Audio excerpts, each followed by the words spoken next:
Vladimir Putin and Russia is helping Iran decolonize the Middle East. The Trump administration is now complaining that Russia is sharing intelligence with Iran and helping them target United States troops. Revenge is a motherfucker, isn't it? It's so sweet that Russia is giving the West a taste of their own medicine after the United States and NATO armed Nazis in Ukraine in order to weaken Russia. Now Russia is playing a gigantic role in the United States' humiliation in the Middle East, as Sergei Lavrov confirmed yesterday that Russia is going to do everything they can to make United States and Israeli operations in Iran impossible. This is why you see Donald Trump and the United States media obviously covering up the true death count of United States troops.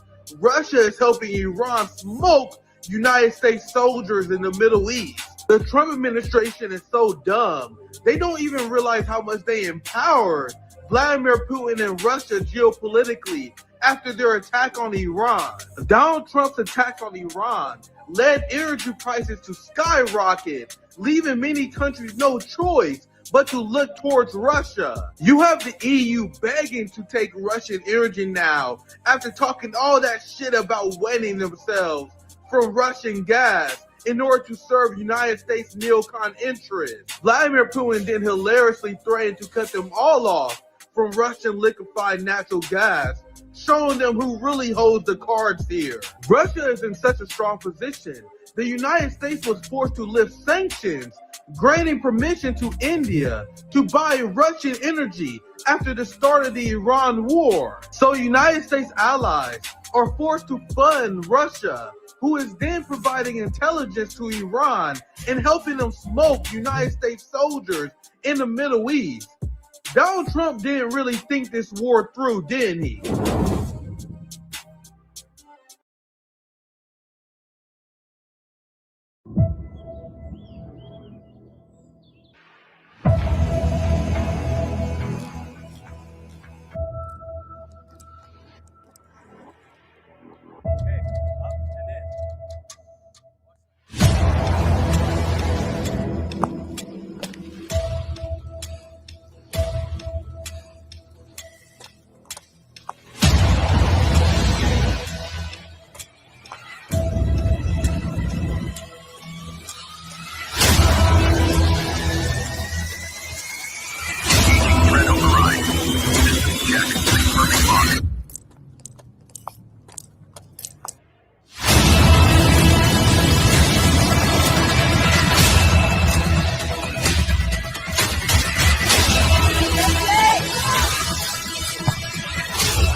What's poppin'?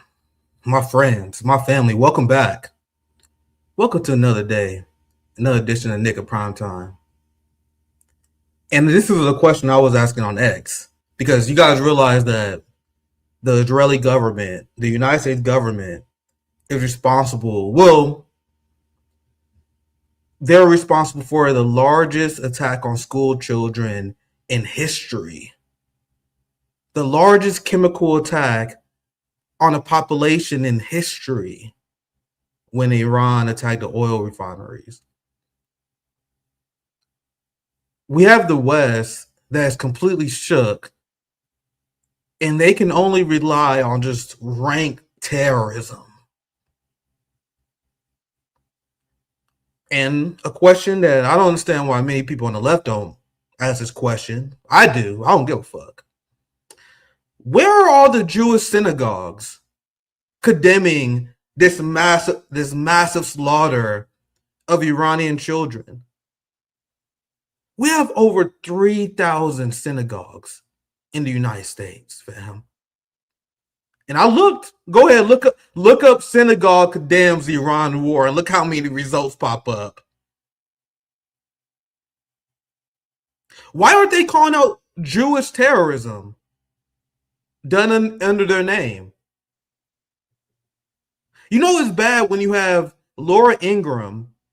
Lindsey Graham put out a tweet like, "Hey, Israel, can you relax," which is crazy for Lindsey Graham to say, considering that he sponsors this ranked terrorism on the Iranian people. And if you watch MSNBC, if you watch corporate media, their coverage of this is easily as bad as Fox News and any kind of Republican. Because they keep saying that, oh, don't you know that this strike on the hospital was an accident? That's they're talking about. This is just the consequences of war. When have Vladimir Putin and Russia struck a school and murdered hundreds of Ukrainian children? When have that happened? And how can anyone make the argument that this is an accident when they bombed multiple hospitals in Iran? Chat, feel free to fact check me here, but I'm pretty sure the United States and Israel and their coalition, they bombed 5 hospitals in Iran, maybe 6. But if you was to watch liberal corporate media who also unapologetically support this war, they will tell you, oh, it was a mistake. Oh, it was an accident.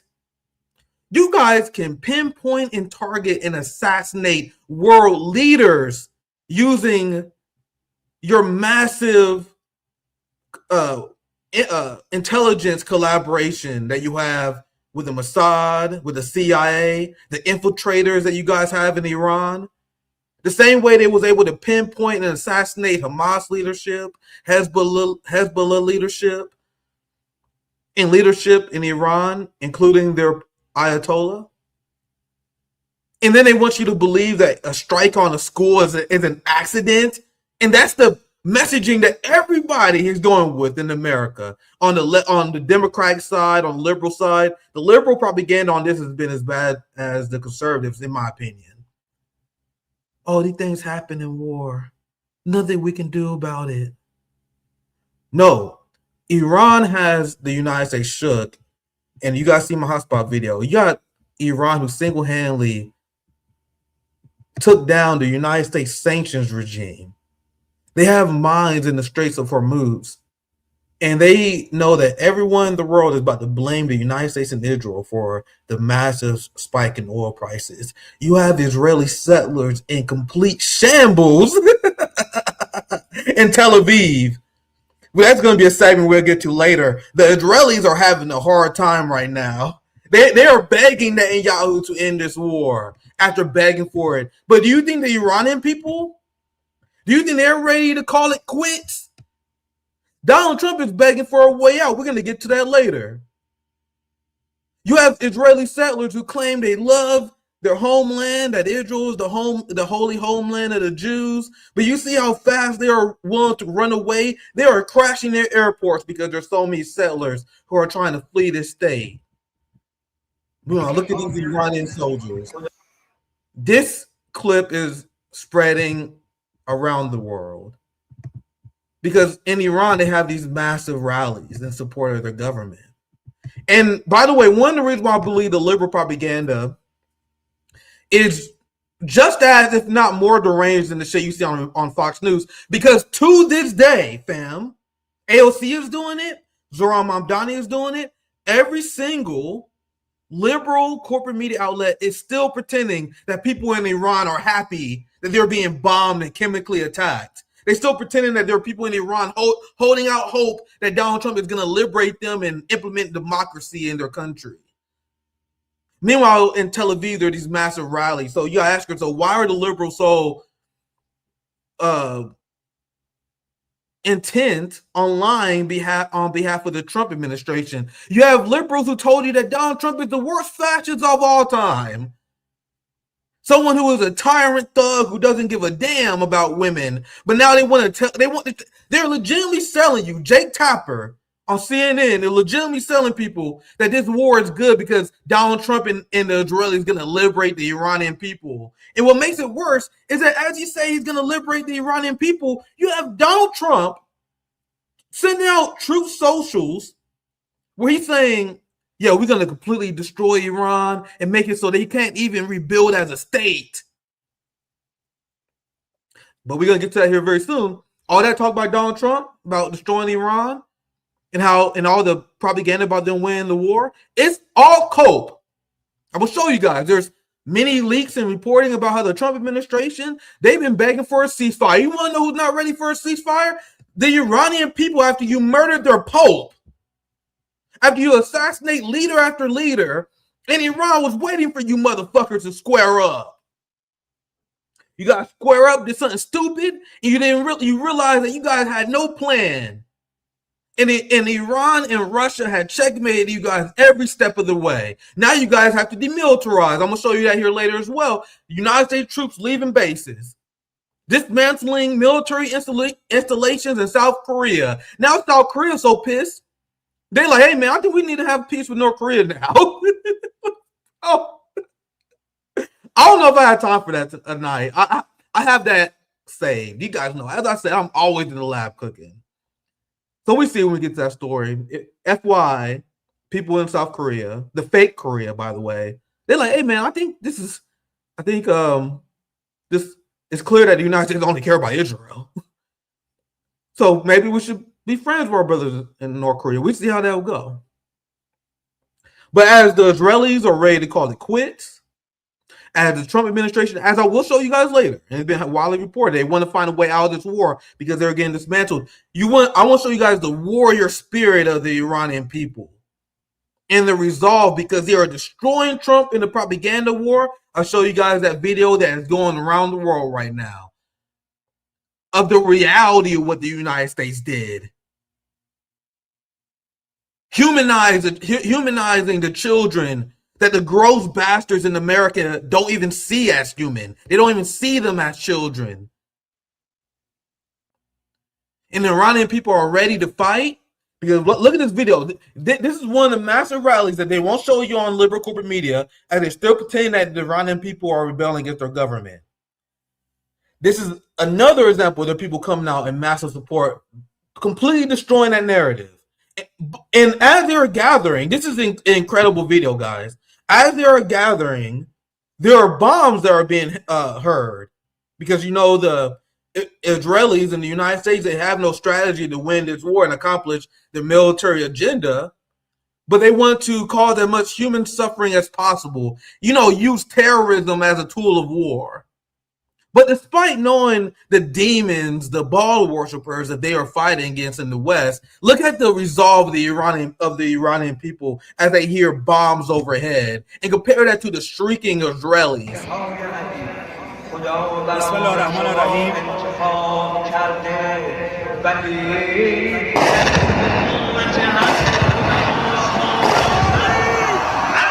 بله سلام عرض می‌کنم خانم امامی همتون که من دارم با شما صحبت می‌کنم هدفمند داره عمل می‌کنه و ما شاهد اجتماع حضور مردم هستیم در میدان انقلاب.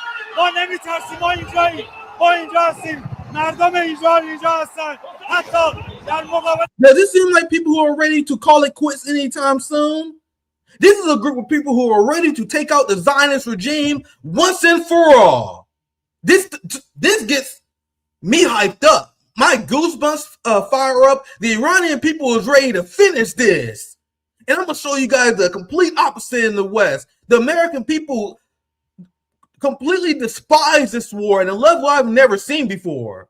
Like, Americans oppose the Iranian war more than they oppose the genocide in Gaza. And you guys realize the genocide in Gaza cost the Democrats in whole ass election. When has that ever happened? When have you ever seen the American people vote based on foreign policy? It was to the point where the neocons used to brag about it. The neocons used to be like, hey, we can do whatever we want. We can blow up villages. We can rape women across overseas. But the American people, they never go to foreign policy. They don't give a fuck about human rights. They just vote for the kitchen and sink issues. And that was proven completely false last election. And even Democrat think tanks are acknowledging that the Gaza genocide cost them the election. And now, obviously, the Iranian war going to cost the GOP the midterms in a big way. And as I was saying, the Iranian war is more unpopular than the war in genocide. One of the first wars ever to actually tank a presidential candidate. So in America, they despise the war against Iran. In the UK, they despise the war against Iran. In Germany, they despise the war against Iran. In Tel Aviv, they are literally having a meltdown, and they are tweeting how much they are frustrated with Benjamin Netanyahu. Israel is more ripe for regime change than Iran is. The only thing that they accomplished is replace Khamenei with a younger version of himself, who now lost his entire family. This motherfucker, he lost his entire family. Now he has every single reason to destroy the Zionist regime. We just seen the new Iranian leader have a Batman origin story in real life. What do you think he's gonna do? You think he's accepting your goddamn demands for a ceasefire? No, he's ready to fuck you up. And that's exactly what they're gonna do. Let's watch the rest of this video. I'm gonna play it again from the beginning because this is incredible to me. بسم الله الرحمن الرحیم.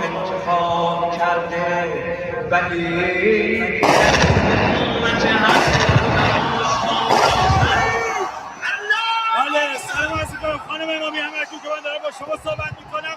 هدفمند داره عمل می‌کنه و ما شاهد اجتماع حضور مردم هستیم در میدان انقلاب. ما نمی‌ترسیم، ما اینجاییم، ما اینجا هستیم، مردم اینجا هستن.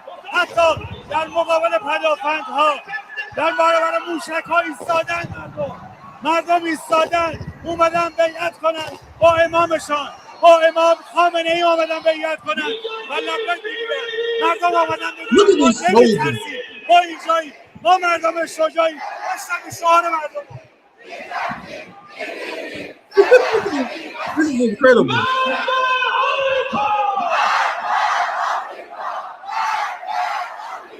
I'm not terrible. This is incredible.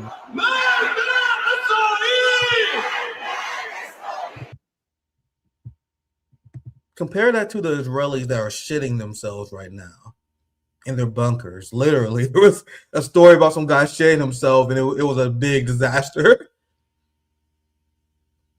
But Iran, you guys realize that Iran is they're officially the revolutionary vanguard fighting against the Epstein Class, and they will forever be remembered as the revolutionary heroes of this age. You guys realize we are witnessing history on a scale I never thought we would see.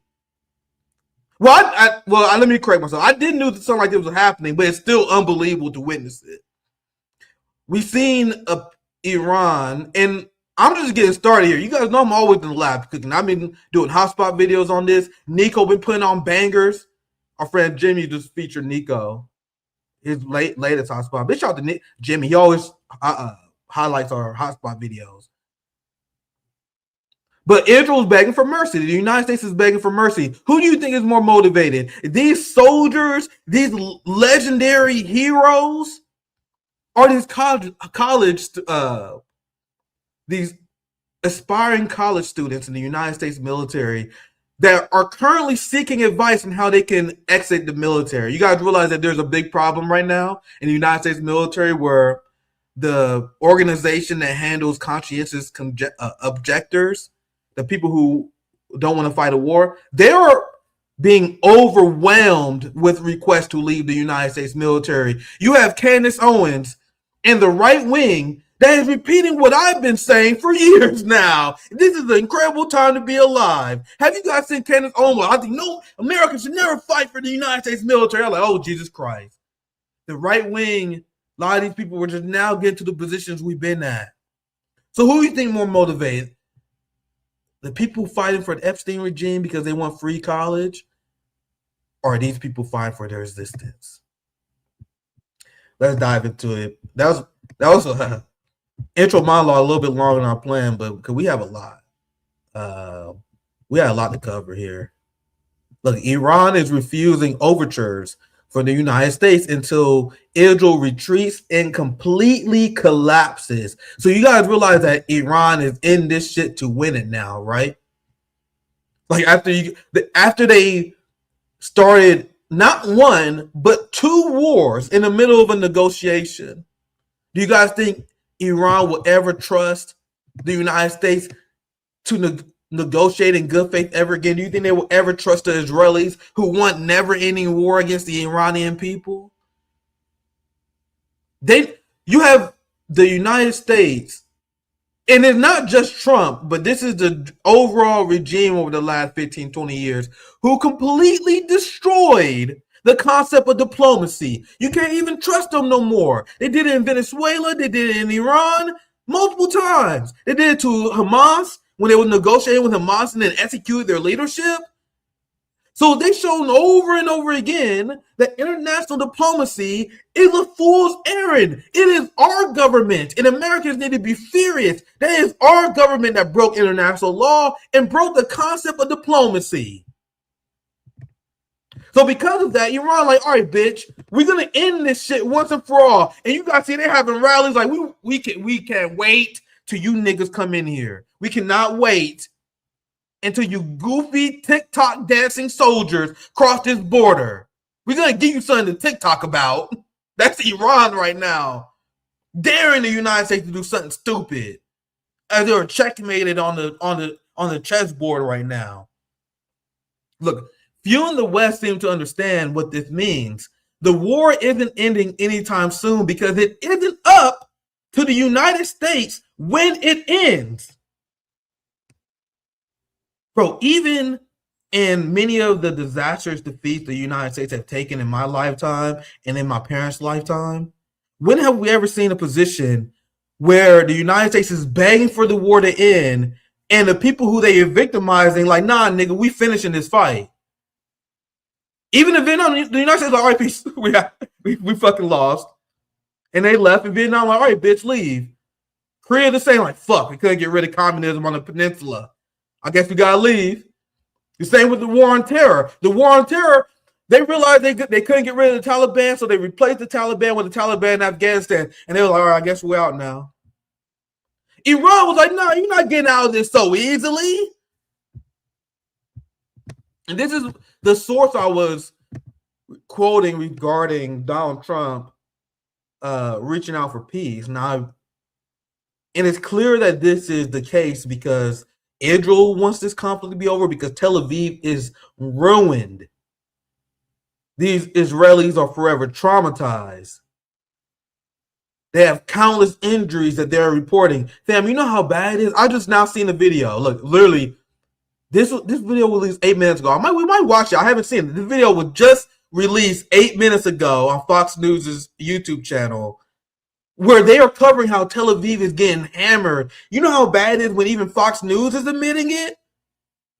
When you have Israelis on X begging for peace. Meanwhile, here's a senior Iranian official. They're like, yeah, we're not doing that. Look, Trump is seeking through intermediaries to connect us in Washington to end the war. But at the same time, he claims the complete opposite. Trump states in interviews with American media that there is no specific timeline for ending the war, which contradicts the messages that he's sending us. This American contradiction reflects a state of chaos and deep crisis that Trump is going through, where he found himself in a major predicament without possessing a clear path out of this quagmire. So this is Iran saying, hey, bro, you cooked. We got you checkmated. Tehran has firmly informed the intermediaries, the people in the Trump team that is reaching out for Iran for peace. They are clear that it is not receiving any message from the American side and will not respond to it. Iran has a firm and resolute stance with a strategic objective, which is not to respond to any initiative until the Zionist entity retreats and completely collapses after all the crimes it has committed in the region and the chaos it has caused around the world. So as I said before, Iran is on the revolutionary vanguard in its fight against the Epstein regime. And you want to see the list of demands that Iran is putting on the Epstein Class, on the Zionist empire, as they are preparing to completely flatten Tel Aviv, which is exactly what they deserve. Because I don't know if you guys seen this. There's been so much developments over the last few days. Iran was like, hey guys, I hope he realized that we was using our weak shit. Hey, by the way, all that stuff we send you, bro, that was shit that we wanted to get rid of. You had an Iranian foreign minister. He was on one of these Western media outlets because, unlike Israel, Iran is allowing CNN in. They're allowing these people to have conversation with them. And he was like, hey, yo, by the way, hey, CBS, CNN, you know we have enough bombs to last for 10 to 12 years, right? And we have these missiles that weigh over a ton that we haven't even fired at you motherfuckers yet. We were just firing the small shit at you to get rid of your interceptors. And while we take down your radar systems, and now that your radar systems is down, now that the Iron Dome has failed and you are out of interceptors, they are about to drop the heavy shit. I'm sorry, I'm having too much fun covering this. But they're about to drop that heavy shit on them, fam. There's Iranian propagandists on exit like, hey, by the way, Tel Aviv, you're about to have a hard night tonight. And they've been going through some things, my friends. I'm going to show you guys the meltdown from Hebrew Twitter. I told you, we got a lot to cover. By the way, I didn't announce it earlier. We have a special double header on our channel. I'm in the lab cooking. You got to like and subscribe. So not only am I have a show tonight because there's so much to cover, I have a special double header where I have Rathbone coming on tomorrow. So we're going back to back. Tonight we got a ton to break down. We still just scratching the surface, only 30 minutes in. Then my homie Rathbone, who been killing the damn game. Rathbone, he joined me tomorrow. That's going to be a banger. That's going to be a banger show. So let me zoom this in. I don't know how well you guys see this. This is how serious Iran is about ending the Israeli regime and how serious they are about not ending this conflict anytime soon. Look at the demands that they are putting on the Israeli government. Hand Netanyahu to the ICC. So I can't wait to show you guys how Israelis are melting down. They want Netanyahu to go down. And as the Israelis continue to feel the pressure, as their lives continue to deteriorate, and Iran was like, hey man, we can end this if you give us Netanyahu. How many Israelis you think gonna be like, yeah, let's protect Netanyahu instead of our life? I'm not saying this yet. I'm not saying they're at that level yet, fam. Because remember, Israelis are a death code. They are particularly psychotic. So I'm not saying that it's gonna happen immediately, but they were breaking down only 2 weeks in. What's gonna happen 3 weeks later? And this is what they're saying on Hebrew Twitter. Like, how are we supposed to live like this? I'm only sleeping 2-3 hours a day because they're being waken up by sirens every night. And what Iran is doing is fantastic because Iran is sending like small shit late at night, every single hour. They are sending shit that they know is not going to hit anything, but they are doing that just so the Israelis can start the siren. Not enough to deplete anything that is heavy on the Iranian side, but just enough to trigger the sirens. Then these Israelis are waking up 1 a.m., 2 a.m., 3 a.m., and then you got to work for the rest of the day. What you guys think to happen? The temperature is already boiling. So Iran, like, hey, man, you can always just give up Netanyahu. You know that guy you got trying to imprison in the first place? Yeah, decoys too. Good. Well said, my friend Casey. Oh yeah, they absolutely did. I'm sorry, I need to read more of your guys' comments. Zoya, we might have to take like a mid-show break to read some comments as I take a break tonight. We see. Yeah, Netanyahu's brother got fucked up. They targeting his family. There's so many Israeli officials who's been smoked. Ben Gavir's house got hit. Didn't Ben Gavir? He has someone in his family, one of his brothers that got hit really hard.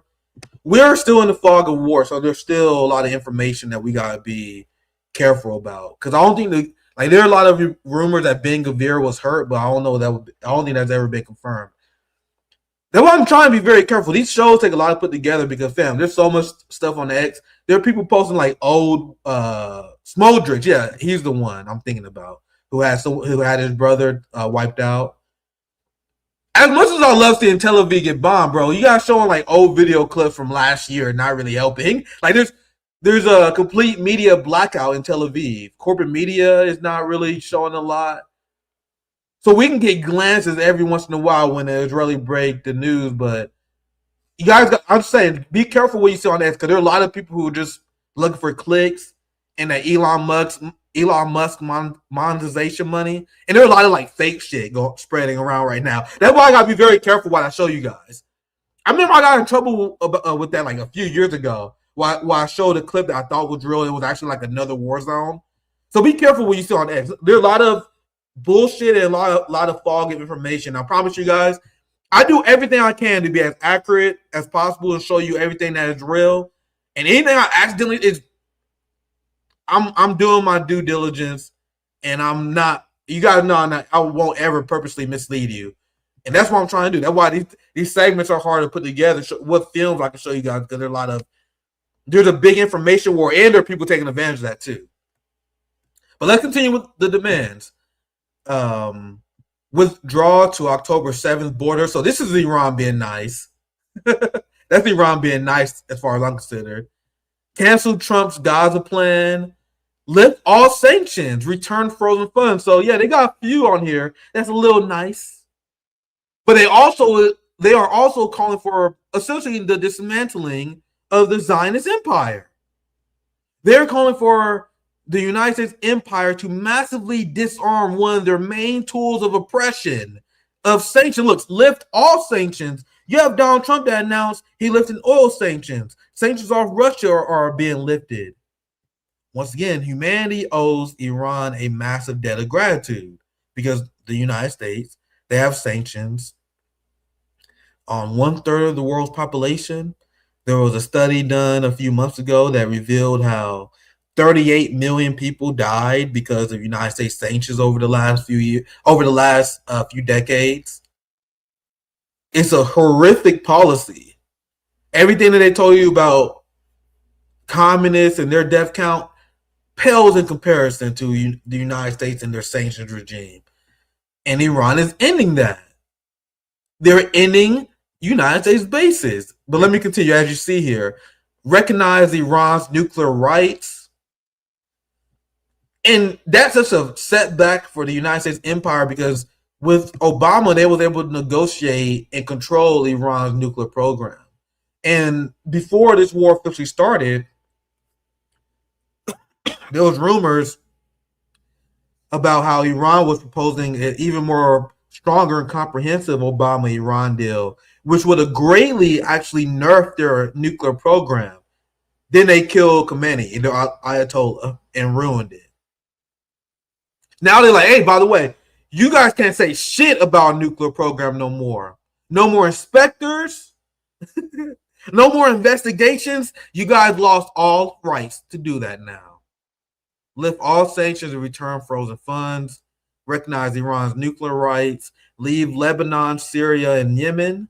This is just another part of Iran fighting a war to decolonize the entirety of the Middle East, standing with their brothers and sisters in Lebanon and Syria and Yemen. In Lebanon, they're using white phosphorus in Lebanon. They're murdering hundreds of innocents. What Israel is doing in Lebanon is truly heartbreaking and it's truly sick. But despite their war crimes, because all they can accomplish, Hezbollah is kicking their shit in, and they're actually liberating Israeli-occupied territories in the north with massive IDF casualties. There are a lot of people on Hebrew Twitter that's melting down about that as well.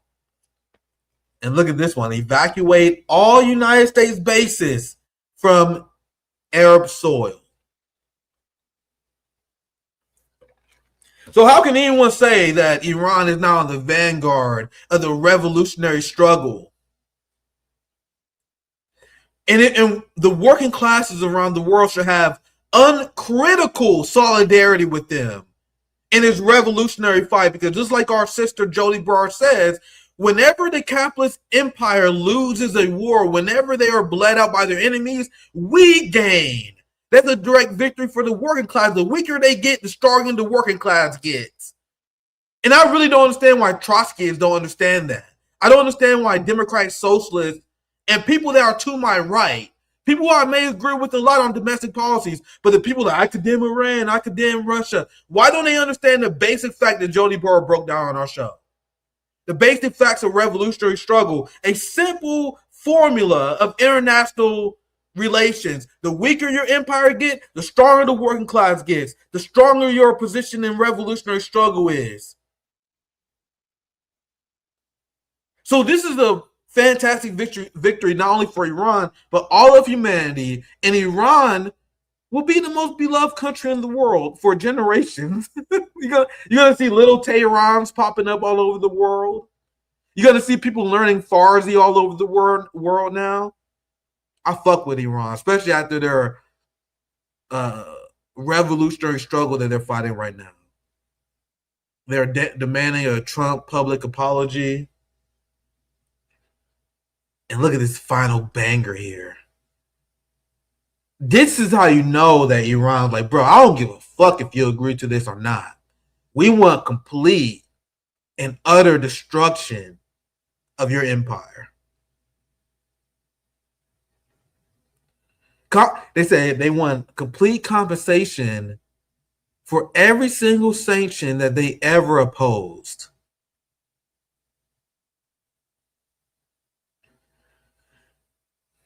So Trump fucked up, and he was the only president that was actually dumb enough to allow the Israelis to talk them in this war with the amazing Persian people. Like we see how we spotlight the comment how Persia is a great civilization, but you guys think this is the first empire that Persia took out? You think this is their first rodeo? No, it was Rome.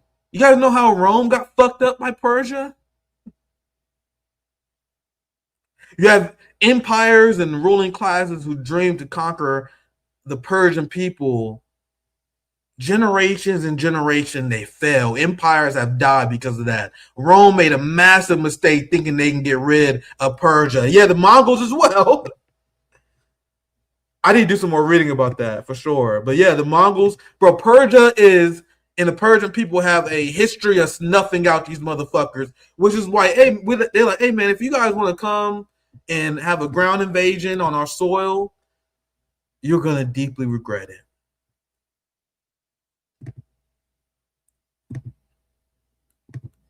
So there's so many of these videos I can share. Big shout out to my friend Sarah here. She always tweet banger stuff. And if you want to see like on the ground footage of what the people in the Middle East actually think, Sarah's a great account to follow. I'm going to play this video of one Iranian woman discussing the stakes that are up for grabs in this war. And unlike dumb Americans who have no grasp of these issues, remember, Iranian women, despite what liberals who want you to believe, they're the most educated women on this planet. Or at least one of them. I'll be careful to say that. They're one of the most highly educated demographic of women with the most engineering degrees. They dominate STEM. But Democrats and liberals hate Iran. Zoran Mamdani, Bernie Sanders, AOC, they hate Iran because instead of forcing them to shake their ass on OnlyFans, they actually educate them. They actually create, and they have amazing amount of women scientists in Iran. They have, in the University of Tehran, they have a ton of highly educated women instructors. So you know that bullshit where they say, well, they're a patriarchal society where a woman will never be in a place of authority. Bro, they have women at the University of Tehran teaching people, fam. That's an absolutely a position of authority. So you're going to see here, I'm sorry, I'm kind of rambling here, but you're going to see it in this clip, how well educated, and not just this clip, all of them, every single clip of these Iranian protesters speaking, you can see a clear vision from them. Let's watch this. What do you want to say to the people in the war? Actually, I tell them that in this situation, you shouldn't be quiet anymore. As you know, my country is fighting with international villains, America and Israel, with the people who kill and murder innocent people, like the thing that happened in Gaza. You see that they are genociding in Gaza, or they bombed a school in Iran and they killed more than 165 young girls in Iran. We are fighting with tyranny and bias. We're fighting with the people who are Epstein files. So they shouldn't be quiet anymore. They terrorized and killed our imam. A man who loved his people, and the people loved him too. And you can see this love and anger on the streets. As you see, today is rainy and very cold, but people are in the streets because of their imam.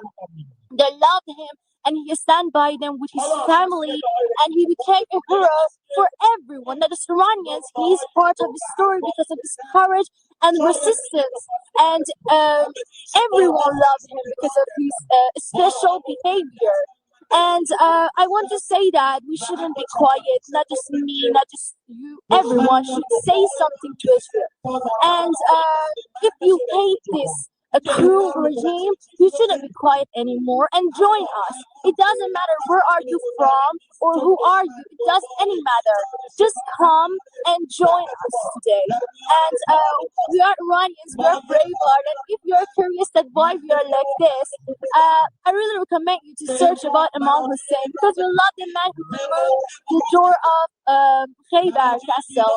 And I think if they search about who of Khaybar was, they might figure it out.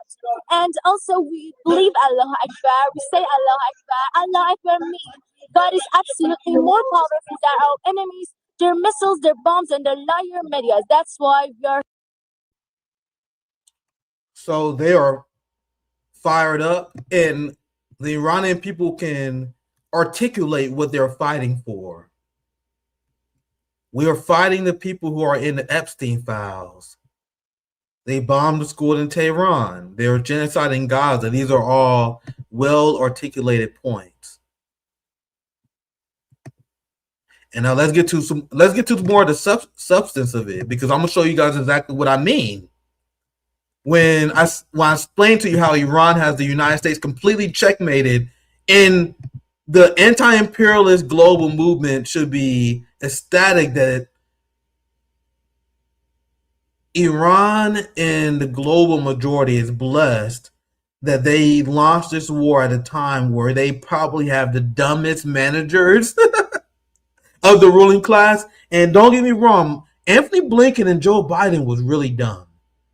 We covered it intensely on this channel. Joe Biden's and Blinken's stupidity is one of the reasons why the United States is in a tough position, because they demilitarized themselves by arming Nazis in Ukraine, by helping Israeli genocide in Gaza. That's why the United States is dismantling bases in Southeast Asia and South Korea, by the way, because they are running low on munitions. That's why the Pentagon warned Donald Trump about starting this war, because they were running low on munitions. So do not get me wrong. I really hope you guys don't think I'm saying that other previous generations, the ruling class, had their shit together. But this current cabinet, holy shit, they have no idea what's going on. They think that they can win this conflict by engaging in massive atrocities and terrorism against the Iranian people, as Trump is being checkmated on the geopolitical world stage. Iran put Trump in a position where he had to waive United States oil sanctions to just alleviate the cost of oil. You guys realize Trump is putting out all these statements that are complete bullshit because he's trying to prevent the oil market from tanking. He's trying to keep the stock market alive and keep dumb investors' money in. But the reality is going to hit your ass soon. And that's what the Iran keeps saying. They're like, man, Trump can keep lying. Because there are many times when the market was about to crash and Trump, he would say some shit out of panic. He will say stuff. I know you guys seen it. He would say, well, this conflict is only a few days away from being ended. Like, we're going to have this shit ended in 7 days. So investors were like, okay, we can hang in there maybe for 7 days. And then the war keeps going. And then you have Pete Hegseth and someone in Trump's cabinet like, actually, no, this war probably might go for 2 months. Then they panic again. And Trump's like, no. I promise you guys, we're gonna actually have the Navy open up the Strait of Hormuz And that is not happening. Iran put out statements that said Donald Trump is doing nothing to prevent their blockade in the Straits of Hormuz. I want you guys to realize that the Trump administration is saying that to stall the market collapse that is destined to happen. And Iran has been calling them out. And they're like, bro, we're going to keep up the pressure. And like I said, one of the things that Donald Trump said to try to ease the oil markets was to say that they're going to fix the problem with the Straits of Hormuz. Then Iran laid mines down. Then Iran shot down unauthorized ships. While at the same time, Iran was like, hey guys, hey, all my Gulf state homies, if you are willing, and this offer also applies to our European homies, if you guys are willing to dispel United States and get rid of their bases in your country, we are going to allow you to enter the Straits of Hormuz. He put them in geopolitical checkmate after geopolitical checkmate. Look, Trump waived sanctions to stabilize global oil prices. So Iran has single-handedly dismantled the United States sanctions regime, and now they're giving a waiver where India is paying Russia even more for liquefied natural gas. Because you know that discount that Putin gave Modi, he was like, yo, by the way, since you betrayed us a few months ago, that discount no longer applies. So you're going to have all these countries. The EU has been begging for Russian energy. You're going to have all these countries that are paying premium price and an increased price for Russian liquefied natural gas, which will drive up the Russian war machine and help them defeat NATO. That will help Russia to provide more intelligence to the Iranian government to kill United States soldiers, to take out their bases. So do you know how badly Iran just checkmated Donald Trump? Iran put Donald Trump in a position where the United States is essentially financing their own resistance because as their allies are buying Russian gas, Russia then provides technology and targeting assistance to Iran. So you guys are financing your own defeat. How is that not a checkmate? So, fam, do not buy the bullshit when you see Pete Hegseth saying we're destroying Iran, Trump saying we're destroying Iran. Fam, that is pure cope. I need to get through these receipts a little bit faster, but I think hopefully you guys enjoying this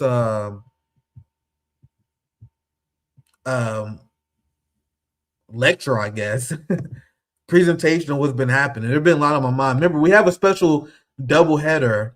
The homie Rathbone is joining tomorrow night. So everything we don't get to today, which I absolutely will not get to everything I planned today, because there's so much stuff to cover. I've been in the lab cooking. What I don't cover today, I'm going to cover with the homie Rathbone. And I'm sure there's going to be more developments, because every single day is like a year right now. Here's some more. This is a video I will show you guys. Here's the video of Donald Trump saying it, because I broke this. Why did I broke it? I highlighted this story. I reported on this story on X because I was watching this press conference live. I was bored. I didn't have nothing to do. You know what I mean, so I was listening to this and I tweeted this live and it went extremely. My tweet went extremely viral. There was so many MAGA people who was in denial. I was like, hey, by the way, do you guys know that Donald Trump just dropped oil sanctions on Russia? Do you guys know that Donald Trump just ended his sanctions regime? You know how much of a victory that is for Iran? So all the like the right wingers who are watching Fox News and Benny Johnson and Laura Loomer, they are like completely shocked whenever they get hit with the reality that the United States is getting cooked. So when I first reported on it, there were people like, man, you lying. So look, here's the video. Here's the video that I was live tweeting of Donald Trump announcing the end of United States sanctions. Then I have a hotspot video I did with it, with a ton of sources. This is a massive defeat by the United States empire, no matter how Donald Trump wants to spend it. We're also waiving certain oil-related sanctions to reduce prices. So we have sanctions on some countries. We're going to take those sanctions off till this straightens out. Then who knows, maybe we won't have to put them on. There'll be so much peace. Hold up. I know a lot of people focus on the first part where he said then we put them back on. But he like, or maybe we keep them off. Maybe not. Fam, it's over for you. To me, like the fact that he even admitted that, am I reading too much into this, fam, chat? The doublespeak is a sign of someone who doesn't have composure. So we have sanctions on some countries. We're going to take those sanctions off till this straightens out. Then who knows, maybe we won't have to put them on. There'll be so much peace. But when the time comes, the U.S. He had no idea what he's talking about. He's like, well, we might take them off soon, or they can stay off. I'm gonna show you guys a clip. If I have time, I may show it with you with Rathbone, where Donald Trump was actually like, hey, you said the war is gonna end quickly, but Marco Rubio and other administrators say it's gonna end be a long, drawn out war. Which one is it? And Donald Trump was like, it could be both. This war might end quickly, or it might go and last a long time. You guys see how Donald Trump is consistently engaging in double talk? Are these the people who sound confident in the strategy? Do you sense any double talk coming from the Iranian people? The Iranian foreign ministers? Are they hedging? Are they like, oh, we're gonna block the people, we're gonna block the Strait of Hormuz? Or probably not. we're gonna bomb the United States bases, or probably not. We're going to bomb Tel Aviv, or probably not. No, there's no doublespeak in what the Iranian people are saying, unlike Donald Trump, because they have a clear game plan, while Donald Trump was tricked into this war like a dumbass, listening to the direction of Miriam Alderson, Marco Rubio, Benjamin Netanyahu, and his Jewish supremacist cabinet members. We're also waiving certain oil-related sanctions to reduce prices. So we have sanctions on some countries. We're going to take those sanctions off till this straightens out. Then who knows, maybe we won't have to put them on. There'll be so much peace. But when the time comes, the U.S. Navy and its partners will escort tankers through the strait if needed. I hope it's not needed. Hey, by the way, he did it again. He did it again. This motherfucker. He like, we may escort ships with the Navy, or maybe not. The fuck? This man is cooked, bro. I didn't even catch that the first time I watched it. You guys hear that? We may guard the ships, or maybe not. He had no idea what he's doing. So much peace. But when the time comes, the U.S. Navy and its partners will escort tankers through the strait if needed. I hope it's not going to be needed, but if it's... Why even say that? Man, he has no idea what he's doing. Now they got mines everywhere in the Straits of Hormuz. I'll have it say, but I'm sure I can find it. And now everyone is panicking. Like, here's the initial story. Like, look at this. I saw this as I was preparing the show. Like, Iran begins laying mines in the Straits of Hormuz. Does that sound like a country that's fucking around, fam? They're not fucking around. They said that shit is closed, and it's going to stay closed until Israel and the United States collapse.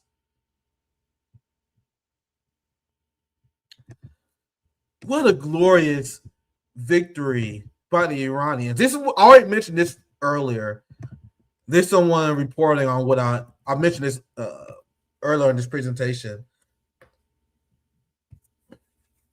The Islamic Revolutionary Guard Corps.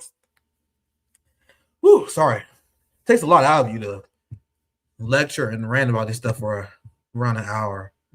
Any Arab or European country that expels the Israeli and American ambassadors from its territories will be granted full authorization and freedom of passage through the Straits of Hormuz starting tomorrow, which is today.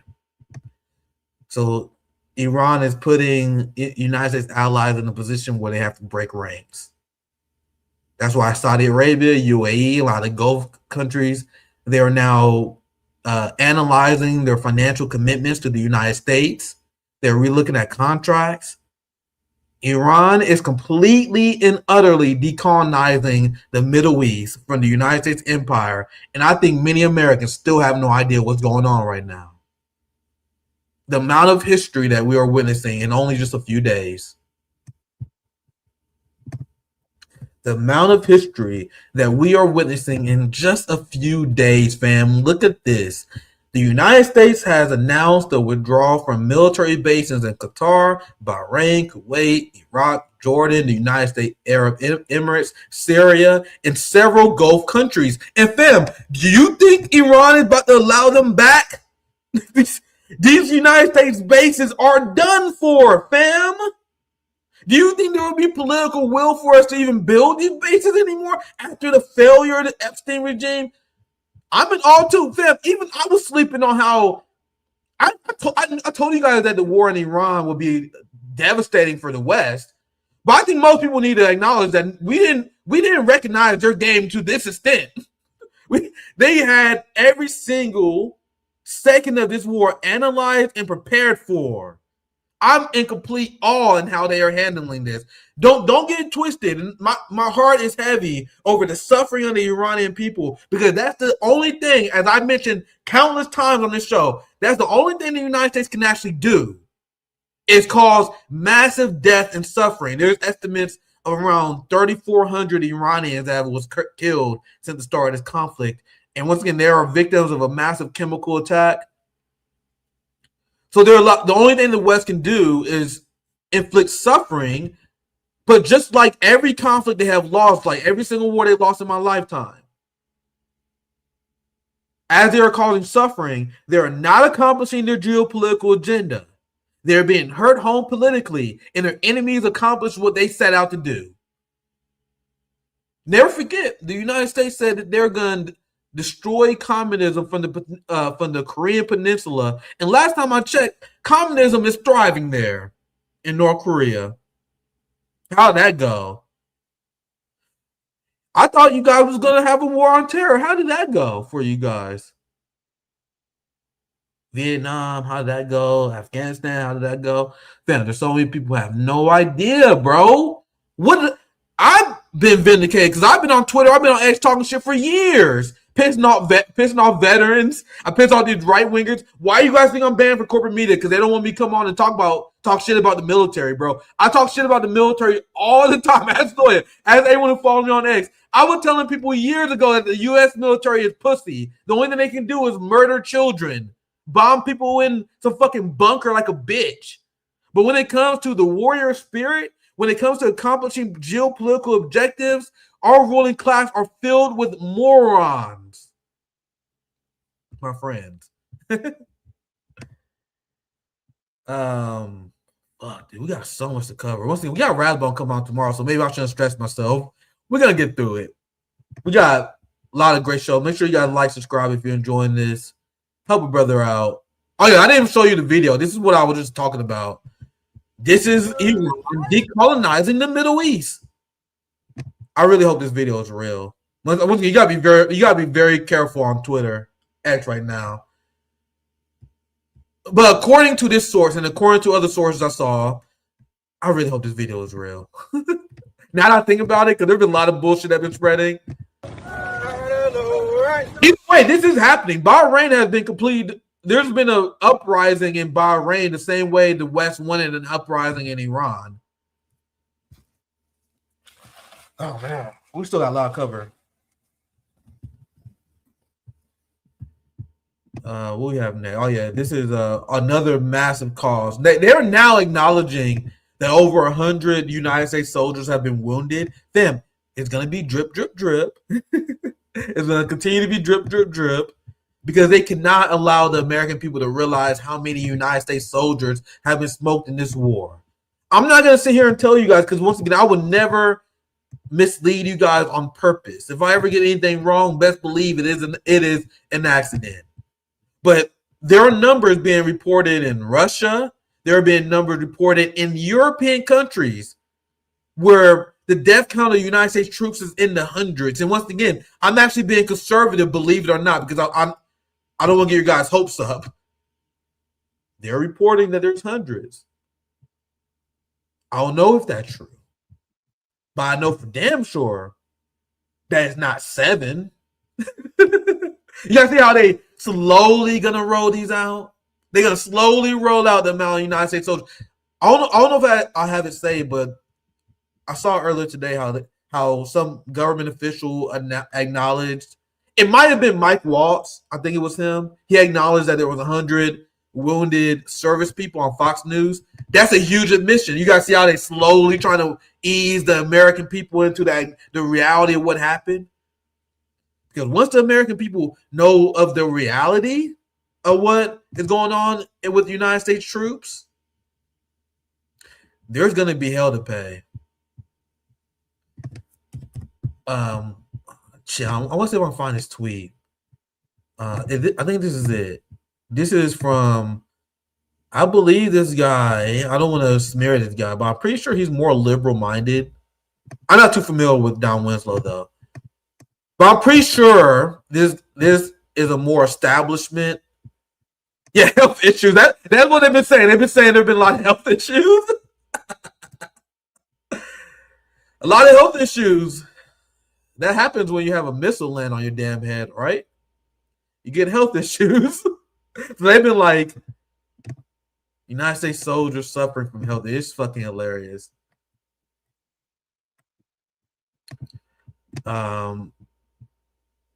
This is just one of many people who are reporting this on the inside and not being reported on corporate media. But there are people working trying to figure out what the hell is going on. So I'm not going to tell you guys anything definitively. We won't know. Yeah, Don is horrible. I'm not too familiar with all these people. So this is an establishment liberal that is acknowledging that, which I think is better. I think it makes my point even more. And not someone doing propaganda on behalf of the Iranian regime. There's someone who loves the Epstein soldiers and the bootlickers who serve the government. So he's like, hey, man, it's going pretty horrible for our military cult. I told you guys this last week. I'm telling you now, this number is not correct, and there are many more. I have sources on the inside, and this number is low. This is what I referenced. I probably should have read this first, but this is what I was referencing. About 140 United States troops have been wounded in the Iran war, including 8 severe. Get the fuck out of here. 8 severely. Come on, bro. Come on. So the other 132, they just got little boo-boos. They had missiles land on them. They just got a little scratch. Just a scratch. The fuck out of here. The fact that they even have to slowly admit this, fam, shows that things are not going well. I don't know if you guys saw. I think it was Pete Hegseth who said it. He was like, the media is only interested in reporting on the dead soldiers to make Donald Trump look bad. The cope is unbelievable. And now my position on the military is slowly becoming mainstream. Because Candace Owens in the right wing is now warning people about joining the Epstein soldier class. This is what I've been warning about people for years. Look at this. Zionists are having a meltdown about what I said yesterday. So let me reiterate. Do not sign up for or continue to fight for the United States military. This war is on behalf of satanic pedophiles. Find a legal means to exit the military. Do not fight for child rapists. Come home.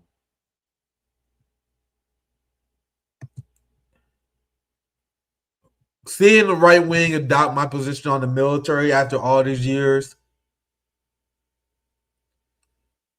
it's a level of satisfaction I can't even begin to describe. Like, they're not a fringe right winger. This is one of the biggest right wing influencers, and this is a position that Tucker Carlson is repeating. What's poppin', my friend Chai? Hope you're doing well. Candace Owens, but it's not like a small account, bro. People on the right, like, hey, we're not fucking with this military shit no more. Man, you know how crazy that is? Fam, I used to be talking shit against veterans. I didn't give a fuck. I'd be on excellent. I didn't give a fuck. You know, I almost miss being a smaller account. I used to talk all this shit, bro. Veterans be pissed. Like, we don't give a fuck. Square up. Square up and get your arm broken. Fam, I used to train with U.S. soldiers. They're fucking soft, fam.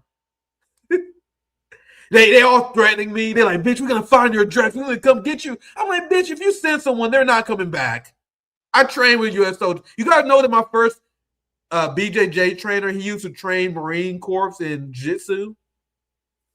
So he used to bring these Jiu-Jitsu guys in, these Marine people in, and they were all fucking soft. Like, the hardest challenge I had in the gym is when I sparred with other pro fighters.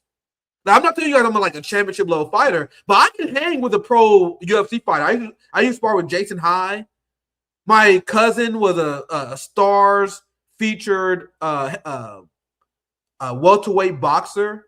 I used to spar with him. My cousin won multiple Golden Gloves. I used to spar with these guys. These people gave me problems. I learned a lot fighting with my combat efficient family. So I would spar with these military people, and they're fucking pussies, guys. I don't know what to tell you. So I've been talking to Sean veterans. They've been threatening my life. Like, bro, I really wish you fucking would, bro. I will break your arm. If you're not ready to take a murder charge, if you come after me, you better be really ready to get a murder charge because I'm gonna break your arm. You guys don't know how easy that shit is. Have you ever grappled with someone who did jiu-jitsu for 7 years? And I'm actually undercounting it because I took some time off. 7 years versus someone who don't know jiu-jitsu, bro. I don't care what kind of fucking military training you're doing. I'm gonna take your arm. I'm gonna break it. It's gonna be easy. And that's not me bragging. I'm telling you guys, that's not me talking about my proficiency. Anyone who trained jiu-jitsu for 2 years has a massive advantage over people who don't train. And in military, they do a lot of these bullshit combat shit that actually don't work. Or they do a lot of combat stuff that works with a gun. So if you fight these military people, I promise you, if you're at a baseline level, just a year or two experience in striking, a few years experience in Muay Thai, get a few years experience in jiu-jitsu like I have. I'm an OG martial artist now, guys. These people are not shit. So I've been talking to all these veterans. They've been threatening my life for years because all the shit I be talking about them. And now I'm seeing my tweets about veterans going viral. I'm getting thousands of tweets saying, fuck the troops. There is a noticeable shift from the time I started a few years ago where I was saying stuff where I didn't care whether it was popular or not because I'm here to decolonize the minds of Americans. I'm not here to say shit for clicks. I'm not here to try and be on the popular side. If I'm on the popular side of any issue, it's because we change people's minds. So I'm glad that Candace Owens and the right wing is finally repeating what I've been saying about the military for years. What a time to be alive. Because people realize that dying on behalf of Epstein is probably the fucking dumbest shit you can possibly do. Getting in the dead goy box. Have you guys seen all the Christian Zionists and all the Jewish supremacists that have been sending their heartfelt thanks to all the soldiers who entered the dead goy box? But here's JD Vance. It was an honor to participate in a dignified transfer of 6 brave American soldiers who gave their life for this country. No one believes this, fam. No one believes this. Y'all, I know who these people are, man. I've trained with them. When I'm talking, I'm not just talking shit. I trained my first jiu-jitsu instructor. You can look up Warrior Jiu-Jitsu. That was my first school. I think it's still open. It's too far away from me now. And look at Warrior Jiu-Jitsu. That's the first school I trained at when I was in college. They used to bring in military people all the time, and they are not shit, guys. The whole G.I. Joe propaganda, the Rambo propaganda, that is exactly what it is, propaganda. These people shit themselves when they're in combat. You know that's true because they got smoked by fucking farmers in Vietnam. All right, sorry, let me continue my thought. Zoe, let me know if you're free. I probably need you to jump in for a second.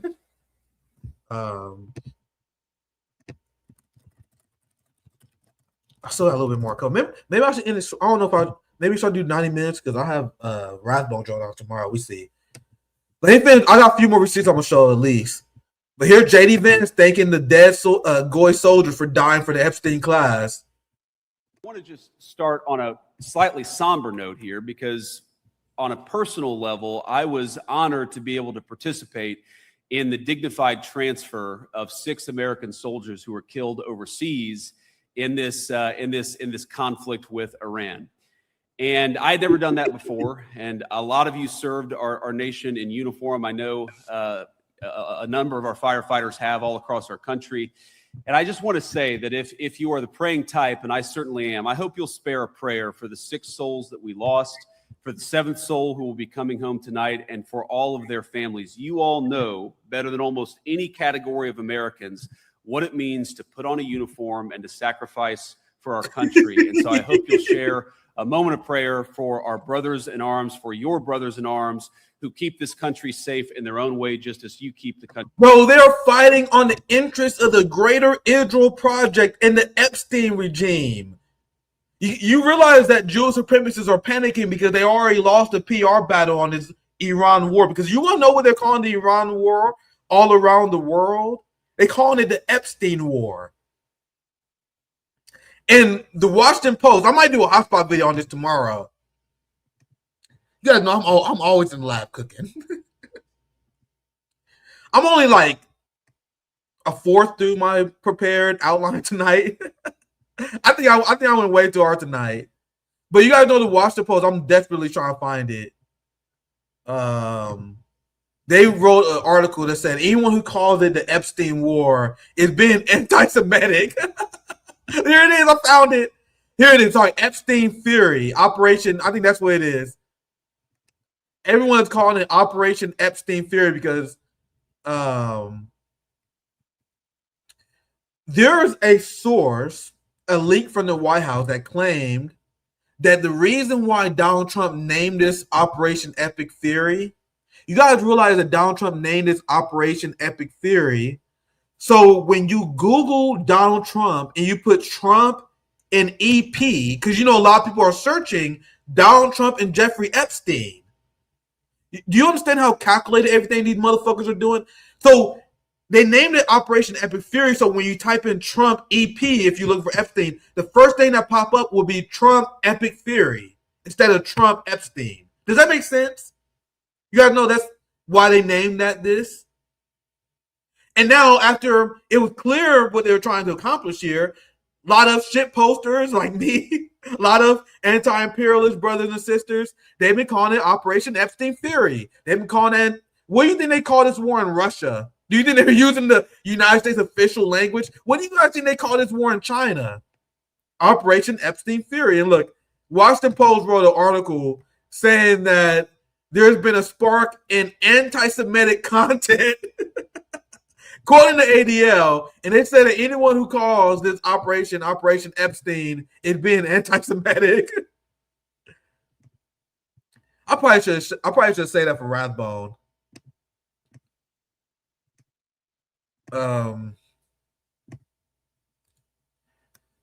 I definitely had to cover the Israeli. I at least got to do one quick segment on the Israelis melting down, since I hinted on it already. So I wasn't planning on going live long tonight, but you know how it goes. So Zoya's love, Zoya's life. I'm calling for you. I need you right now. Zoya's love, Zoya's life.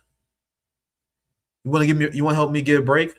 Going once? There you are, my friend. Zoya's love, Zoya's life. What's popping, my friend? Same shit, different toilet, but it's great news. You know, we have a poll in the chat. You probably didn't see if people support the U.S. troops or not. That's why people. No, I didn't see it. About it. Yeah, so at over 90%, people do not support the U.S. troops, and we failed about 7% so far. Yeah, this is the new direction that the Gen Z and the millennial anti-imperialist movement is going. I know you saw this, Zoya, but you saw PSL still doing support the troop bullshit. This whole era of the left doing support the troop bullshit, none of that no more. And then they accuse people like us and the ACP of being social chauvinists, and they support the fucking United States military, the biggest fascists in the world. So there are people like, oh, you know, Nick, you gotta play 4D chess. You gotta convince the American people to join your side. So you gotta change your position. You gotta pretend to support the troops while being anti-war. You gotta pretend. No, fam. The way I'm gonna do shit, the way that we're gonna actually create change, unlike the losers of the CIA-suited DSA left who failed to implement change, we're gonna change the perception and decolonize the minds of Americans. So we're slowly expanding. We're slowly going to continue to change the mind of people because all these right-wingers who agree with Candace Owens, I promise you, fam, they have seen what I said about the United States military. Almost every single right-winger has seen what I said on the United States military. Many of them blocked me for it. I got a ton of liberals. Zoya, you know, you follow what I be saying. Bro, so many liberals and conservatives block me over what I said over the troops. But the tide is turning, fam.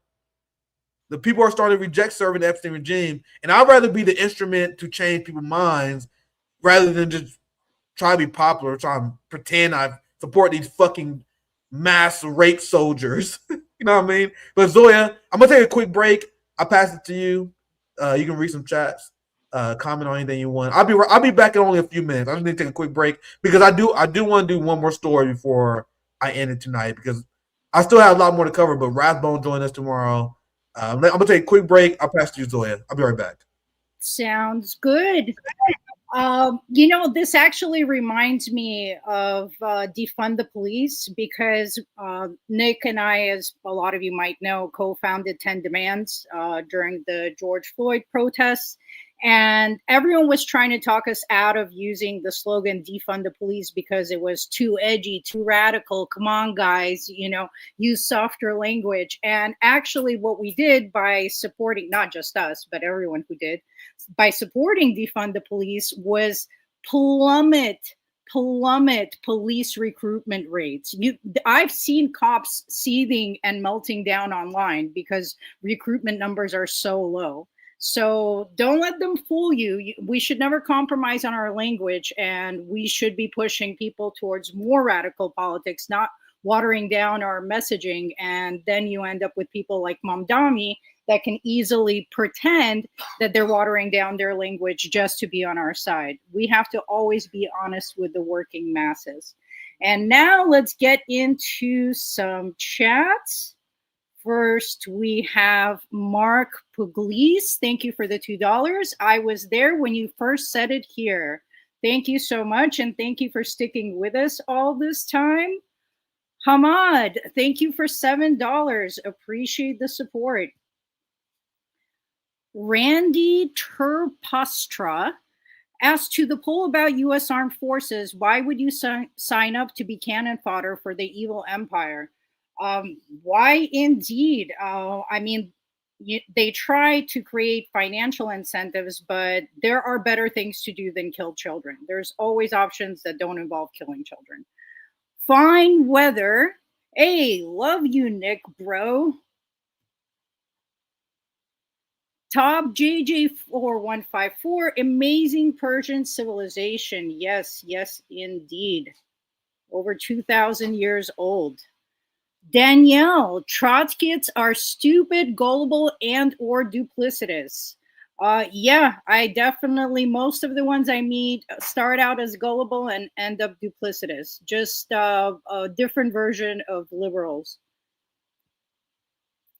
Violin, Gaza also has higher literacy rates than the U.S. Well, that's a low bar, right?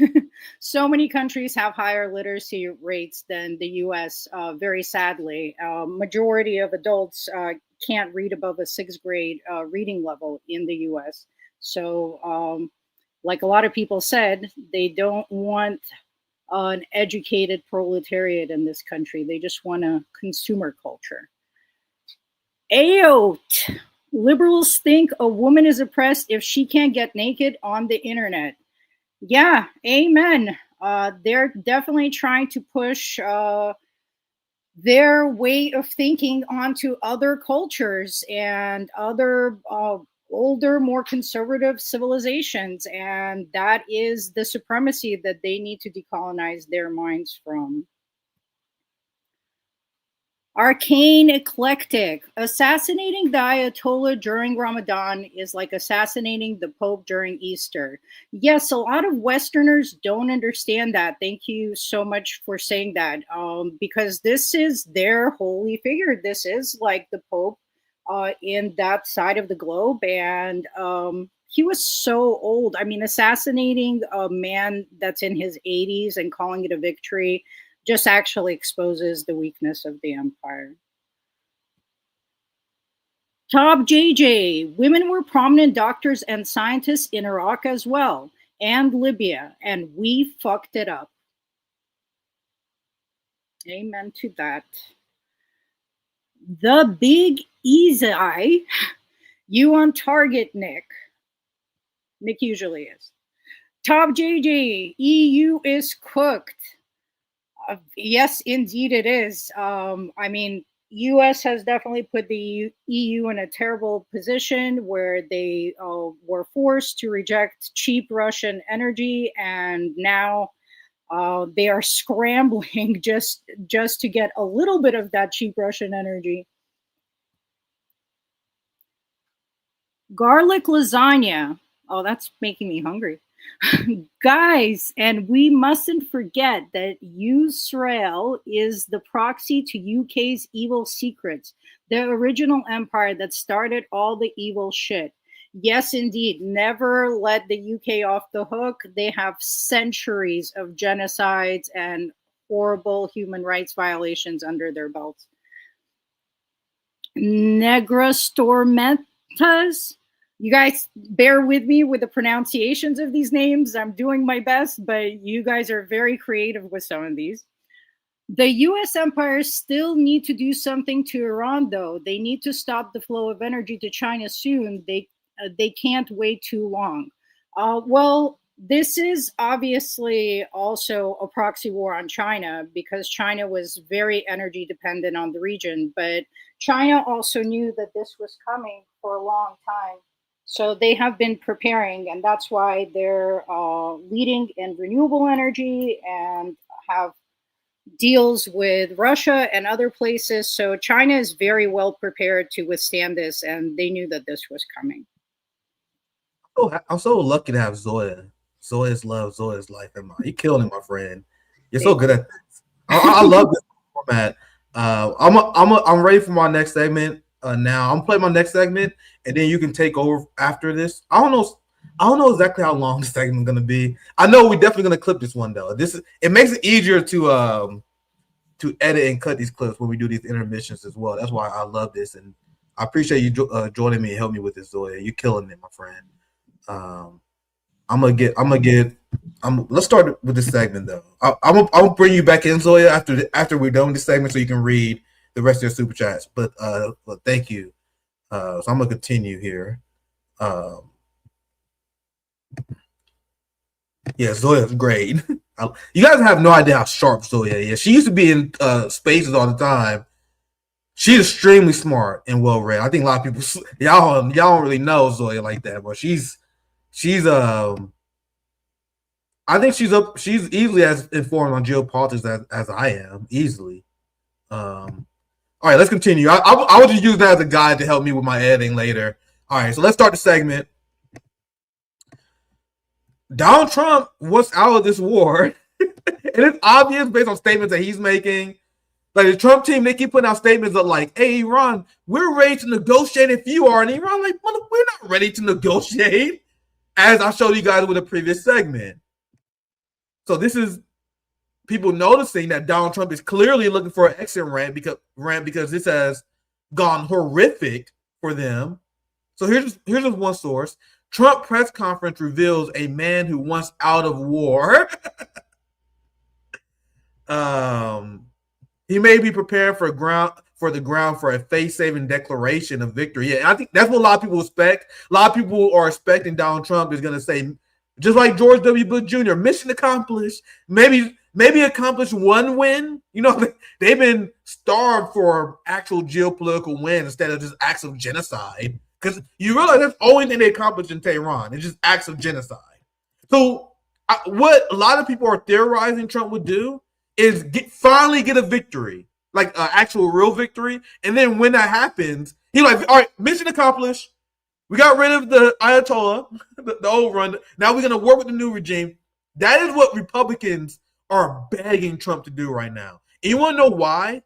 You guys think they actually care about the suffering of the American people? You guys think they are obsessed with leaving this war because they actually give a fuck about this massive energy crisis that's going to hurt so many of their allies, like the allies in Europe? No, they're doing this because Tel Aviv is getting obliterated right now, fam. Israel is cooked, and they are having a complete and utter meltdown on Tel Aviv in Hebrew Twitter. If you're on Twitter, if you're not, I don't blame you. I think it's a great source of information, though, because I follow a lot of great journalists and comrades. But if it's social media not your thing, good for you. But I'm going to just let you know, if you're not on X, the Israelis are having a hard time right now.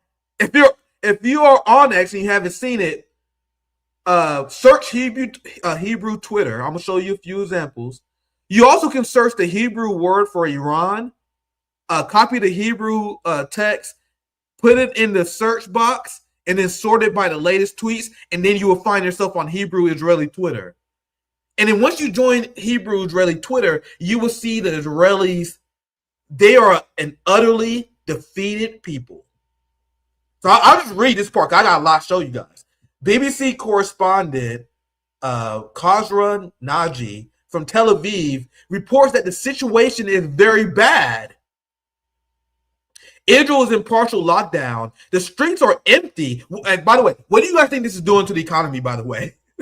You know, the economy that has already been suffering from massive boycotts of the state of Israel due to blockades held by Ansar Allah. Now businesses are closed, streets are empty. The situation is becoming unbearable for the population. Even large Hezbollah missiles are hitting Tel Aviv without sirens going off, and this is unprecedented. So they are acknowledging this, in the Israeli media. They're not in English.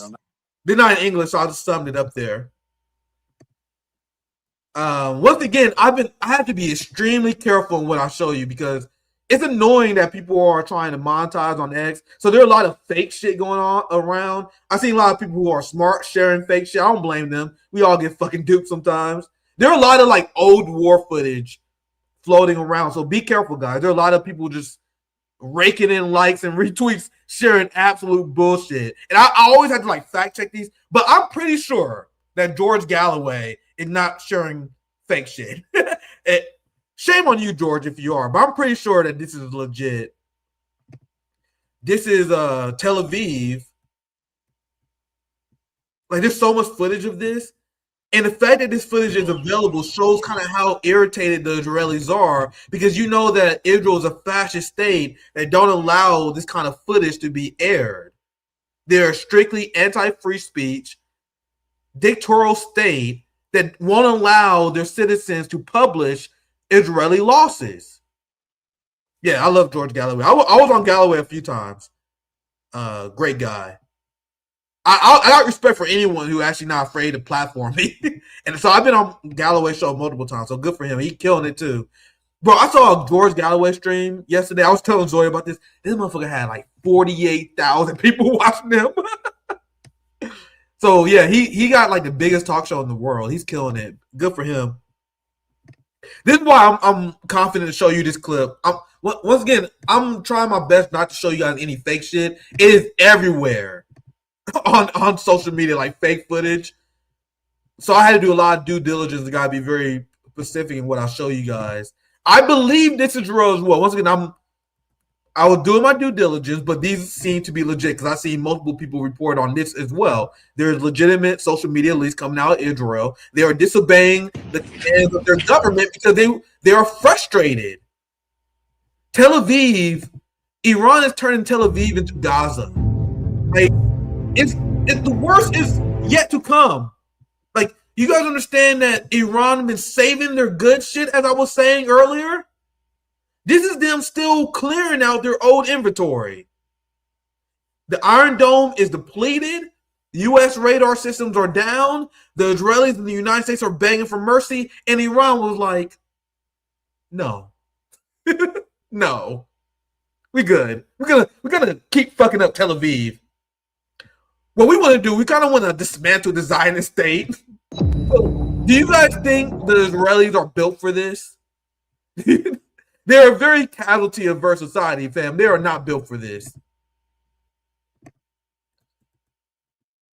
There's been a lot of reporting here. Jackson, the Iron Dome is dead. Yeah, it's obliterated, fam. And you know all those U.S. radar systems, all the bases in the Middle East that was helping defend Israel. That shit is over. And by the way, it's not coming back. Because Iran is telling their go friends that, hey, man, you can join us. You can abandon the United States and Israel. or not, then you can become target as well. But many of these Gulf states, they're not trying to go out like that. The United States have no way to defend them. So that's why there's massive panic among the Israeli people. They can't even believe what they're seeing. They've been brainwashed by supremacist propaganda for so long. They couldn't even possibly imagine them getting their ass handed to them in a war like they have against Iran in less than 2 weeks. Do you guys understand how legendary Iran is? Do you understand the gangsters that we are witnessing? Do you understand the history that is being made? We are witnessing a country that is locked in the lights I have never seen before. And I'm gonna see if I can find the image. I did see the image earlier, but you know, Iran is so motherfucking gangster. They send a text to Israel. They texting them. They sent a mass text to Israel where they said that they were like, "Hey guys, by the way, your radars are down. You have nothing to protect you. Leave Israel now." And that's why airports started collapsing. So Iran was like, "Yeah, you got a few options. You can decolonize Palestine and leave and go back to where you came from in Europe. Go back to the Caucasus Mountains, because a lot of them are Caucasians. Caucasians who are pretending to be Middle Eastern." So Iran was like, "Hey guys, hey you fucking Caucasian motherfucker, go back to the Caucasus Mountains and go back to New Jersey. Go get a pizza from New York, but get the fuck out of Palestine." And then as they get this text, another Iranian missile comes without warning. And a lot of people are starting to acknowledge Iran's game. We are simply not giving Iran enough credit. That shit was fire, fam. And I'm gonna tell you guys right now, I told you guys the Iran war would be disastrous, but I'm not gonna sit here and pretend I'm gonna tell you that it was. I thought it was gonna be this overwhelming. I didn't know that Iran was this damn gangster, because you realize that Iran has embarrassed, demilitarized, and defeated 2 nuclear powers in less than 2 weeks. Fucking legends. So this segment came out literally 5 minutes before I went live. You see, look, I'm gonna see. Look, you see, it came out an hour ago. So I actually haven't had time to watch this. But you guys know, I was preparing my stream. I was slightly late, and I saw this on the corner of my eye, and I'm like, man, I gotta watch this shit, because you know how bad it is when Fox News is acknowledging this. Fox News have done everything they can to avoid mentioning the amount of IDF soldiers that have been smoked by Hezbollah. Like, talking about damage that Tel Aviv is going through, talking about any losses by the United States empire in general, is usually unspeakable. Yeah, Iran is redrawing the map of the Middle East. They are engaging probably the greatest act of revolutionary change we have ever seen a state engage in. And I would say in modern human history, to be safe. This is insane. So if you guys are willing to humor me, since I didn't see this, I want to see how Fox News covered this. You guys see, this just came out. It came out just before we started the stream. So I'm curious. Look, breaking Tel Aviv under ballistic missile fire. So let's see how Fox spins this. Let's go back to Tel Aviv for a moment. Nate Foy is standing by. Nate, sirens just went off. What are you hearing? So yeah, Tel Aviv is under ballistic missile fire right now. If we can, we have to be careful with landmarks, but if we can, I'd like to show some of the outgoing interceptors in the air. They're going into the distance. You can't quite see them as well as you could just moments ago, as you hear the sirens turn off right now. But what I can tell you is that they were going off for several minutes. Tel Aviv has come under fire several times. The air defense has been remarkably strong, but the IDF, as I just shared in the prior report, says that half of these missiles are the cluster munitions that are really difficult to defend against, even with Israel's phenomenal air defense, 4 layers. Look at this fucking cuck. You guys see how he's reporting in Tel Aviv, so he got to explain how amazing and phenomenal Israel is. Because you know that reporters in Tel Aviv are tightly controlled by the Israeli government. Everything that they publish, the IDF has to approve of. And these are contracts and agreements that Fox News and CNN agrees to in order to report out of Tel Aviv. So every single corporate media outlet, every single journalist that reports out of Tel Aviv, they're not journalists, they are propagandists because they sign agreements with Tel Aviv that they won't say anything that is damage to the government. So do you know how bad it is? That's why you never see any negative things shown about Israel on Fox News. So do you know how bad it is for Israel that Fox News is actually acknowledging that they're being hammered? So I'm watching this for the first time as well. I'm kind of interested, so let's continue. That half of these missiles are the cluster munitions that are really difficult to defend against, even with Israel's phenomenal air defense, 4 layers of the Arrow 2 and 3, the David Sling, as well as the Iron Dome. So we haven't heard anything yet. I just saw an interception over here to my left. Sometimes it takes a few seconds to actually hear the explosion after the siren turns off, as you can hear those sirens in the distance again. You guys see how Iran is not letting up on them?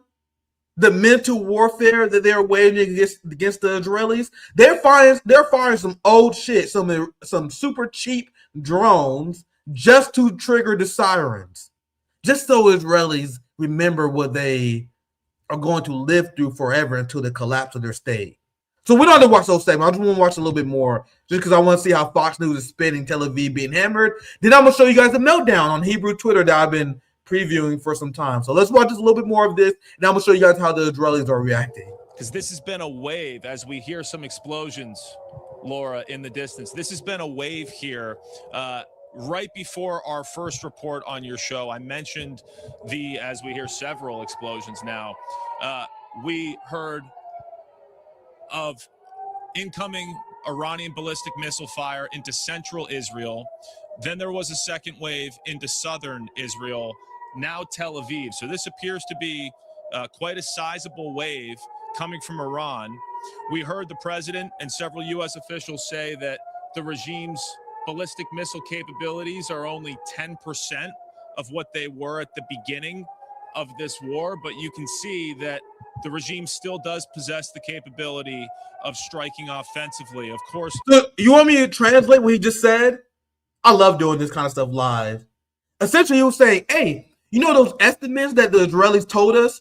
All the bullshit that Benjamin Netanyahu told Donald Trump that convinced his dumbass to go to war with Iran? Maybe that was a little bit off. Maybe Iran is a little stronger than we thought they was. Of course, dipshit. You did not figuring that out? Did anyone else catch that? At first we thought at the beginning of this war that the Iran ballistic missile capacity has been worn out. Apparently that's bullshit. Wow, dude, the fact that they airing this on Fox News is something else, man. They are acknowledging that they was told bad information. Let me listen to it again. Hopefully I didn't misinterpret what he said. I wonder if you guys can hear it too. I'll go back just a little bit. We'll just watch a little bit more of this now, and we can continue the segment. She'll say that the regime's ballistic missile capabilities are only 10% of what they were at the beginning of this war, but you can see that the regime still does possess the capability of striking offensively. Of course, the Iranian-made Shahed drones are even more difficult. This right now is a ballistic missile threat. The way that it works is we get the reason why he wearing that stupid fucking helmet because Israelis told this stupid goy motherfucker to go do propaganda for us. Die for us, bro. We don't give a fuck if you get struck by a missile. You guys hear the reports about the apartheid bomb shelters they got in Israel? You guys know they got apartheid bomb shelters where they got different bomb shelters for black people, for Arabs, and they separate them from Jewish people. So they send this goy cuck motherfucker. They're like, man, you better put a helmet on. He's like, what if a missile hit me? You better put that helmet on, bro. You fucking goy bitch. You better die for us. Or he might not be goy. Maybe he's a Jew, but I'm leaning towards goy. I don't know what this guy is. I don't know. We have to listen more. I listened to only another 10, 15 seconds. The phone, and then a few minutes later, this happens. The sirens go off, and then you can see that some people continue driving on the street. Most people find shelter. They go into bomb shelters. This is unfortunately everyday life in Israel. It has been for years, for really the entirety of the country, but especially since the war has started. Let's see if we. Fam, no, bro. That is cope. That is pure cope. Yeah, well, Israelis, they go through this a lot. Bro, nothing like this, fam. Nothing like this. Bro, the Israelis are breaking. They have not seen anything like that. That's pure and utter cope to try to speak down the amount that Israel has been checkmated by Iran. So I'm gonna show you a few examples. This is one of my tweets reporting on this because I was investigating. I went down an addictive rabbit hole reading tweets of Israeli suffering, and let me tell you guys, there's nothing more enjoyable to do on Twitter. I think I found my favorite genre of tweets. My favorite genre of tweets is the suffering of the Israeli people. Bro, look at the shit that has been posted on Hebrew Twitter and how much Israelis are hurting right now. And there is damn near a fucking revolt against the Netanyahu government. The government is abandoning its citizens. Every day that the treacherous government survives is an existential threat to the state of Israel. Bro, they are so done. Meanwhile, you know what Iran did? I'll show you guys this earlier. Iran was like, hey guys, one of our demands is if you give up Benjamin Netanyahu to the ICC. So do you think this person in particular, once again, I'm not sure they're going to do that. I don't think they're going to do that. Those demands are not meant to be met. Those are demands to send a message that Iran is not ready to end this war. I understand that. But if you think it was up to this person, I think she would sign up to that agreement in a heartbeat. Here's some more meltdown. Like there's a lot of people sharing screenshots of Israeli meltdowns. Once again, probably my favorite genre of tweets out there. Hezbollah is dismantling us in the north.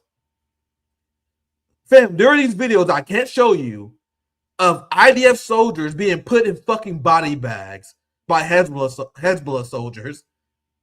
But to be clear, one of the reasons I can't show you is because sometimes people post like old clips of IDF soldiers getting fucked up. But bro, there are IDF soldiers that are getting eliminated. I had a friend, I can't show you because of military violence. One of my friends had a viral tweet showing how an Israeli tank was blown up by Hezbollah and it murdered multiple IDF soldiers. Like these are things that are out there that people are seeing. And do you think the Israelis are not noticing this? Do you think the people in these bomb shelters, they're not seeing all the dead Israelis fighting this war? So if you go on Hebrew Twitter, you will see these people's frustration.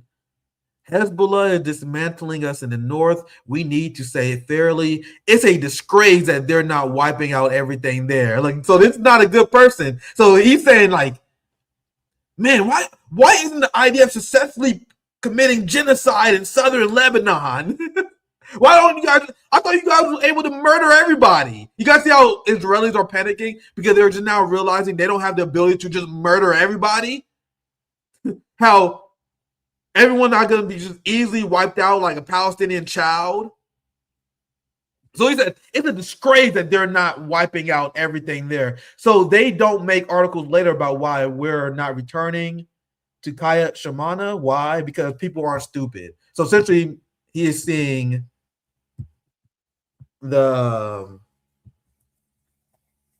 he's just calling out the government about lying about everything. They also lied to us about Hezbollah. It turns out that taking out Nasrallah and doing the pager attack doesn't faze them at all. So in Israel, they told them, and Western Zionists believe that Hezbollah was completely defeated. Hezbollah, ever since the start of this conflict, has had a complete resurgence. And many people will analyze this later. Was Hezbollah waiting for this conflict? Because they did take a massive L last year. They was degraded significantly, but people thought Hezbollah was completely gone. No, it was like, all right, we're gonna wait till the shit pops up off in Iran, and then they came back with such a vengeful fury, and they are wiping out Israel, even liberating some previously held Israeli territories. So what does it say that these barbaric Israelis, even they are acknowledging that Hezbollah is fucking them up. You gotta see how all these are translated from Hebrew. So if you're not on X, all these are tweets from Israel allegedly. We know that there's a lot of bots, but I did my due diligence. I think a lot of these are real. Here's another one. Here's another Israeli having a meltdown. Bibi and his gang promise annihilation. So they're like, well, come on, we're the genocide, Bibi. Israelis do not, they're not opposing any of these wars out of humanitarian purposes. They're just bullies who don't like to be victims of their own military tactics. They don't want to be victims of the same shit that they impose on the Palestinians. That's why, even though war and death usually makes me sad, I want nothing but for the Israelis than what they inflicted on the Palestinians. Which is that simple. Which means essentially everything's open season on them. Everything they did to the Palestinians, open season.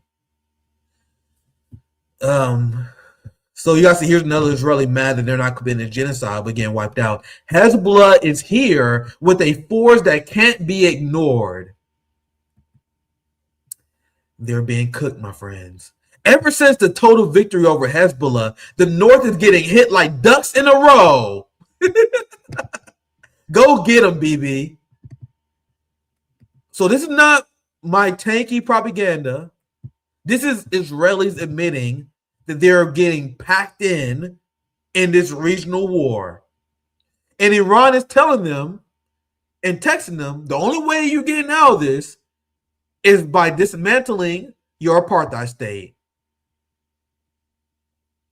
Giving up your ambitions of greater Israel forever, because Iranian officials have been clear that they're tired of this cycle where they negotiate, then they get bombed. Negotiate, then they get bombed. Come up with an agreement like they did with Obama, then the United States pulled out. So their messaging has been clear that they want a permanent end to this conflict, period.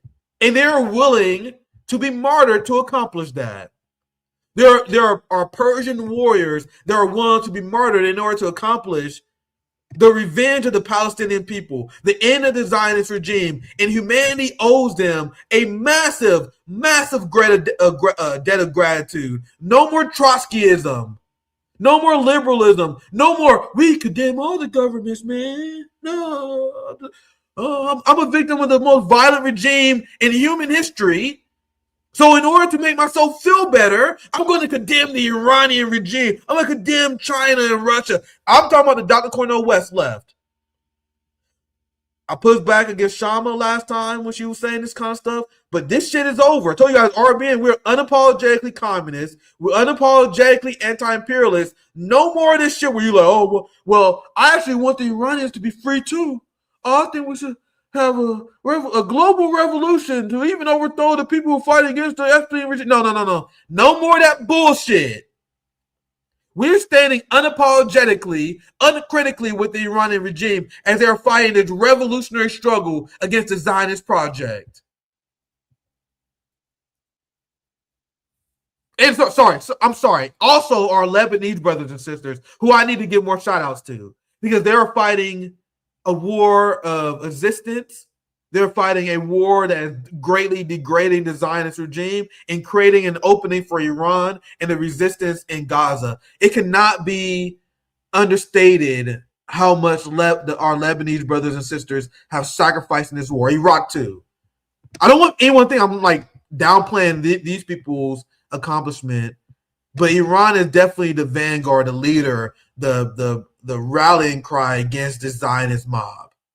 And that's why Israel started this war when it was a massive miscalculation, because they know they had to do something about it. They will never achieve their Middle Eastern dominance.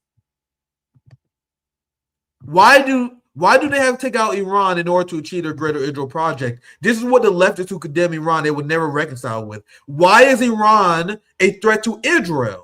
If you guys won't acknowledge that they are a boon to the Palestinian resistance, it's because Iran is the last stopping point. Why do you think China is getting activated? Why do you think China and Russia being activated? Why do you think Insur Alliance being activated? All these this is go time right now.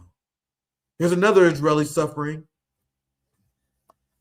The IDF admits it's struggling to intercept drones from Lebanon, does not rule out evacuating settlements. So the IDF is admitting they're getting cooked.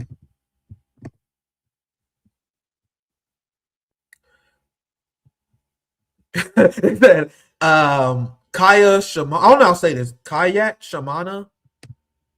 Hebrew and fucking anything that sounds Israeli is fucking stupid. I don't even want to say it right. Fuck them.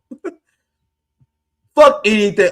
For now, I should purposely missay anything Israeli because that shit's not even real. There's probably some Palestinian landmark that has a completely different name. Like, what is actually? I forgot. What is actually Tel Aviv? I'm blanking. I don't want to misspeak. I should know this. I'm not looking. Do anyone know? I'm actually curious now. I should know this. Haifa, yeah. I think that's it. Yeah. Haifa. That's the actual real name of Tel Aviv. So fuck wherever this fake made up name is. I'm interested to know what this was, what Kayat Shamana, what the fuck that is. I'm interested in knowing what the name of this place was actually when it was Palestine. You know what I mean? Yeah, Jaffa. You guys see, I learned new stuff too. I knew that before, but I didn't remember off the top of my head. For sure. Thank you guys. But anyway, I think this tweet is funny. Hezbollah didn't hear Netanyahu's speech that he's deterred. Hezbollah apparently didn't get the memo that they were supposed to be discouraged by Israeli victories.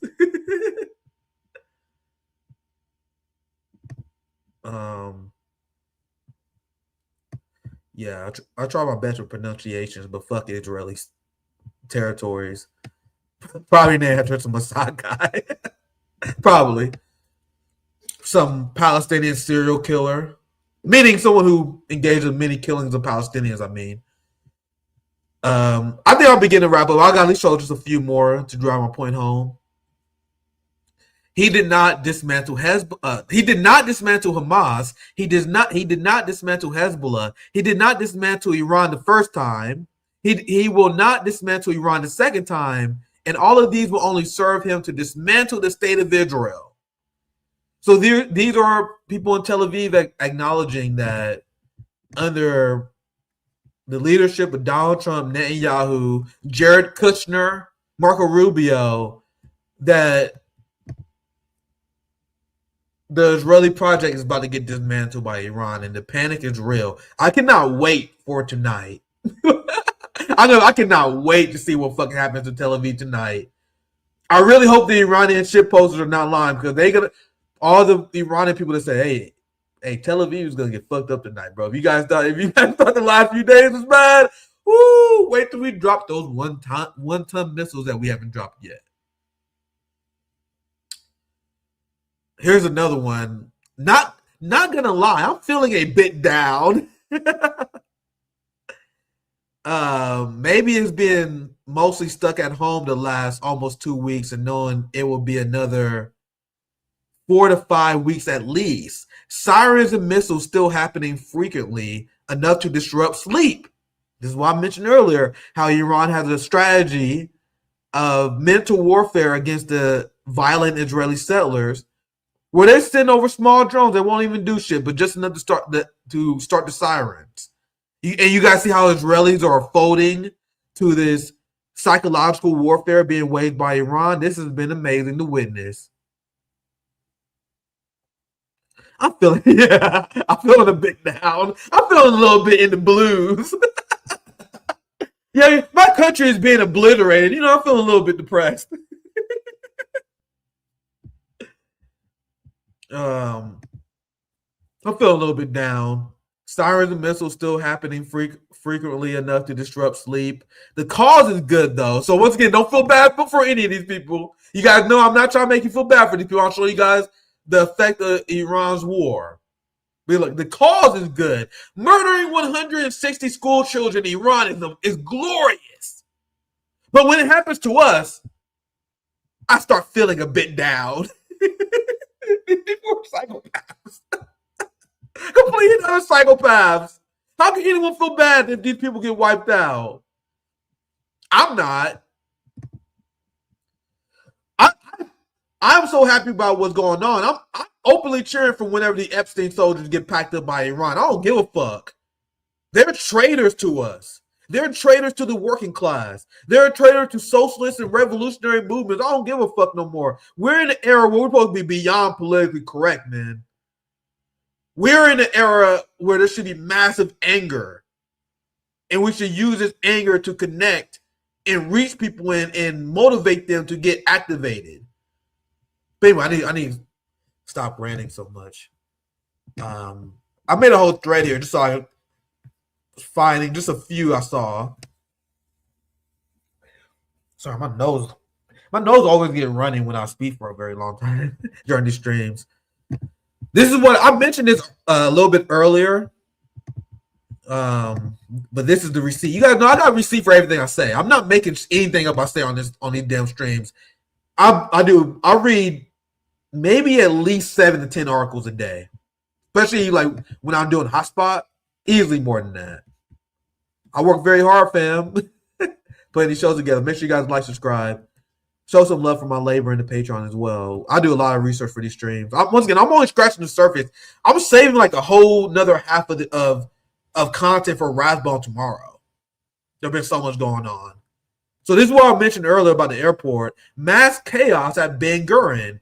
Regulatory whiplash allows airlines to sell 200 seats per flight, only for authorities to abruptly slash the limit to 100 passengers. So the Israeli government like, nah, motherfucker, you guys are stuck here. Look, the result was an operational breakdown inside the terminal as hundreds of travelers holding confirmed tickets were suddenly told they could not board, leaving a crowd realizing in real time that their own authorities had just pulled the rug out under them. Come on, man. This is glorious. And the only reason I'm celebrating this kind of stuff is because I'm coping, because I'm sad over the deaths in Lebanon. The deaths I seen in Gaza still haunts me in my sleep to this day. I'm sad when I see the video I showed you guys in the beginning. I'm like many of you guys, I'm going through a lot of emotions witnessing the suffering of so many humans. So the only thing I can do to cope with this is to laugh at the defeat of my enemies. I don't know if you guys feel the same, but that's laughing through this kind of shit is the only way I can survive. I'm going to celebrate the victories of the resistance. I'm not going to just mourn the dead. Because that's what a lot of fake leftists do. They will mourn the death of Palestinians all day, but you will never see them celebrate a victory of Hamas. Mourning is important and has a place, but we also need to learn to celebrate revolutionary victories. So I want you guys to know that's the only reason I'm laughing is as a coping mechanism. So I have to. You know what I mean? And I find this extremely funny. To be clear, I find this extremely funny. I'm glad you guys agree. Because I know it is kind of inappropriate to laugh at this kind of stuff, but that's the only way that I can fucking cope with this is to find humor in the defeats of our enemies. Yeah, I've been sharing this meme a lot. This is me reading Hebrew Twitter in a nutshell. I'm loving every fucking second of this. So this is what I was responding to. We're almost done, I promise you. Man, hours after being restored to service, the electricity network was struck again by Iran, causing widespread power outages. Poor baby. Apparently that war you signed up for is not going so well, isn't it? Little base ass Iran.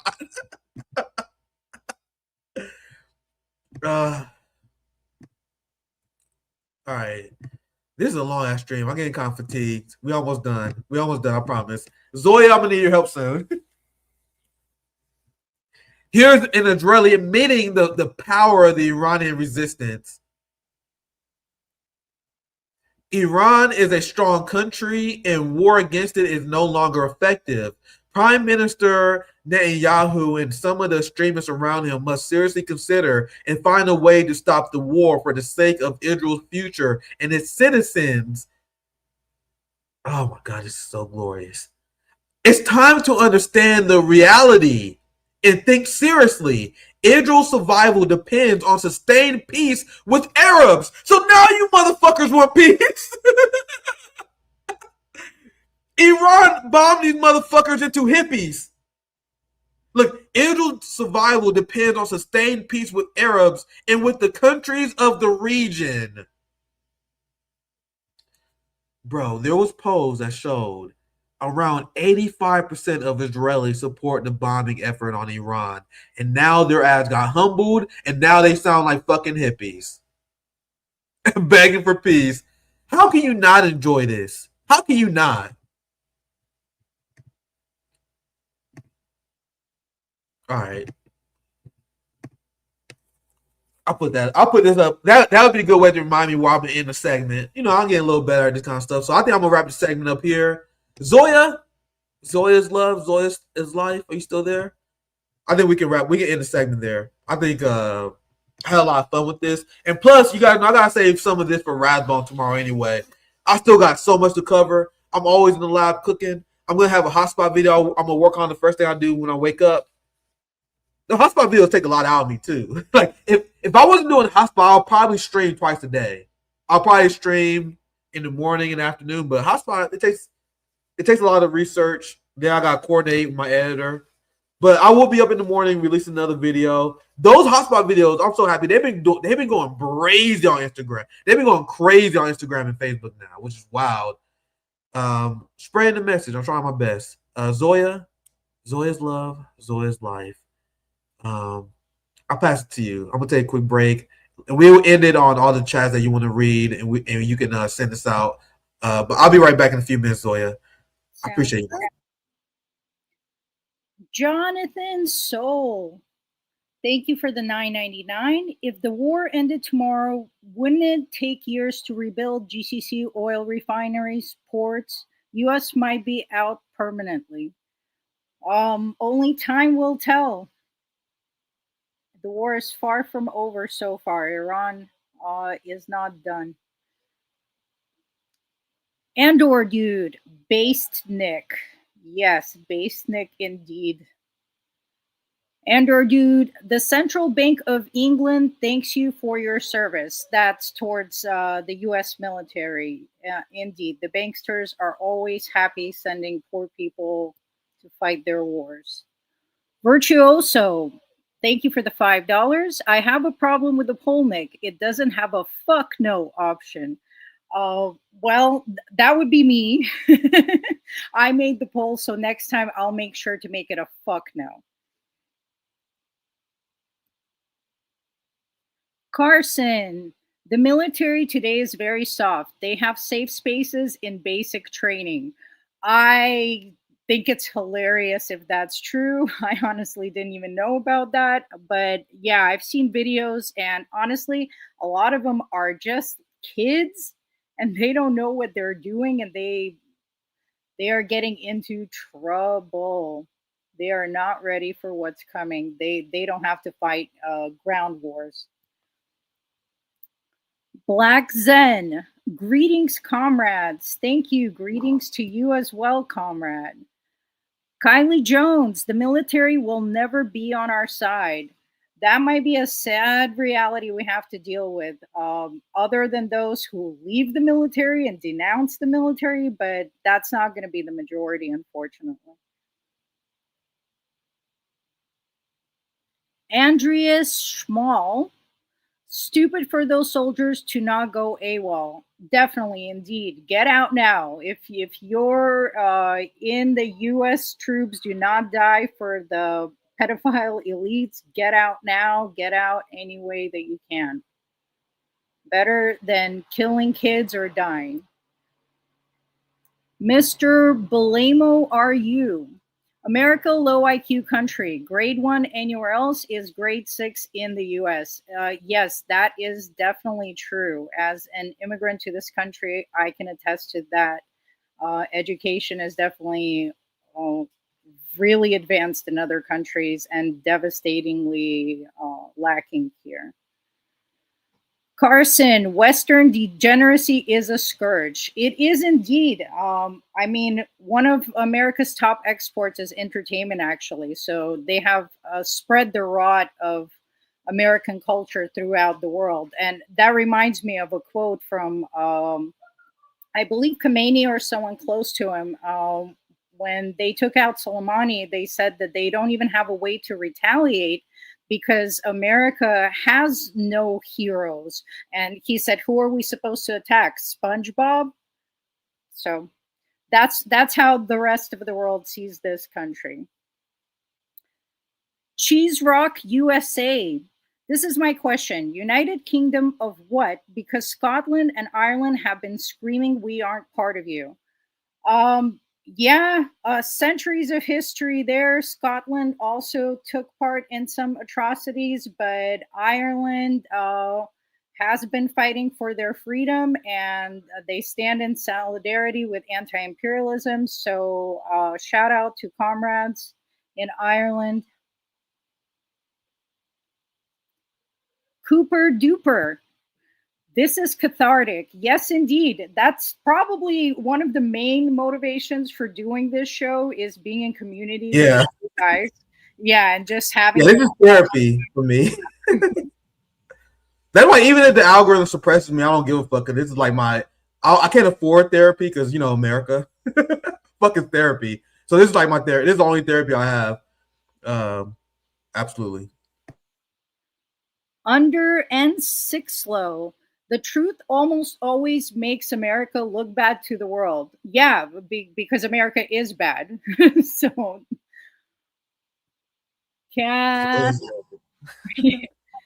Catherine, I love your laugh, Nick. I thank you on behalf of Nick. I think I was having a little bit too. I've been having a little bit too much fun, reporting on the collapse of the Zionist entity. Kind of what I've been waiting for my whole life. So I've been having a lot of fun with it for sure. Donnie King, stop saying Trump is the evil man of this war. If Kamala was in office, this would have happened also. You think that the president has this power? The president is just face they put up for you to hate. I Nick, agree. Yeah, I agree too. Nick has said that many times. That's why I flagged this comment. Yeah, I agree. If Kamala won, we would still be at war with Iran. And she was making that clear on her campaign trail. Yeah, we know that, and this is there's always a time for this analysis. But during the Biden administration, I did that with him too. Remember, Zoya? I was like, "Yo, Biden, genocide Biden." Like that's me engaging in working class propaganda.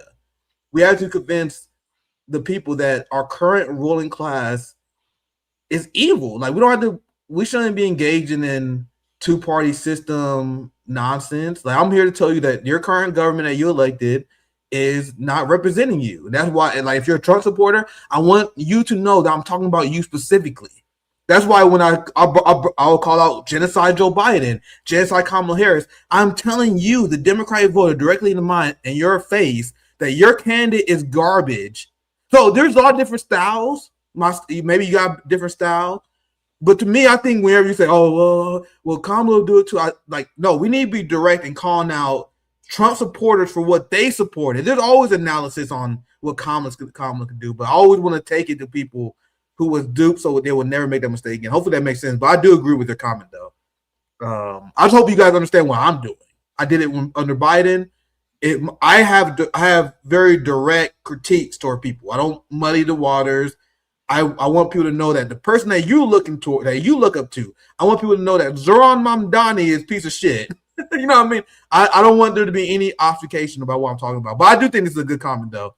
Please proceed, Zoya. Adaptus. Intel agencies can't hide everything, so they flood the field with nonsense. You have no idea how hard it is to make these shows because of all the fake shit I see on X. I think that's also play a big part of Mossad and CIA putting a lot of stuff out there.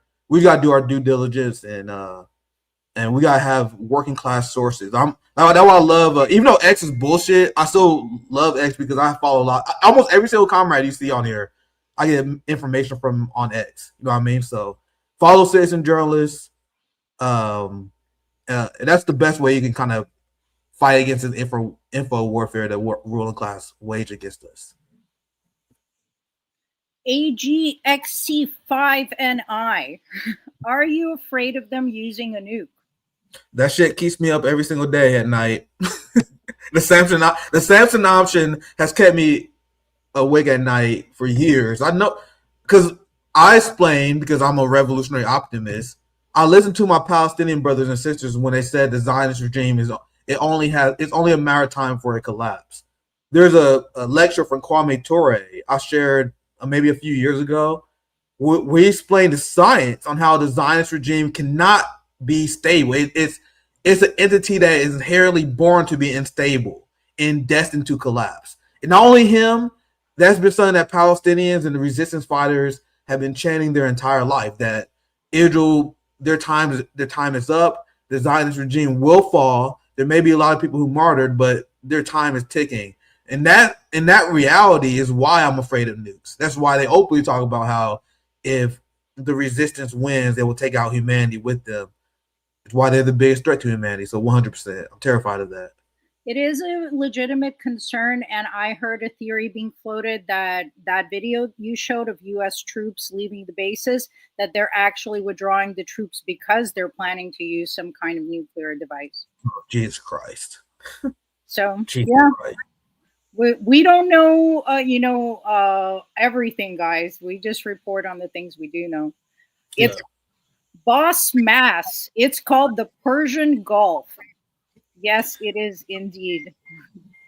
Thank you. During the 2-hour rest streams are easy to mess names and stuff up. But I hope you guys enjoy the content though. Like I might slip up every once in a while, but thank you for the chat.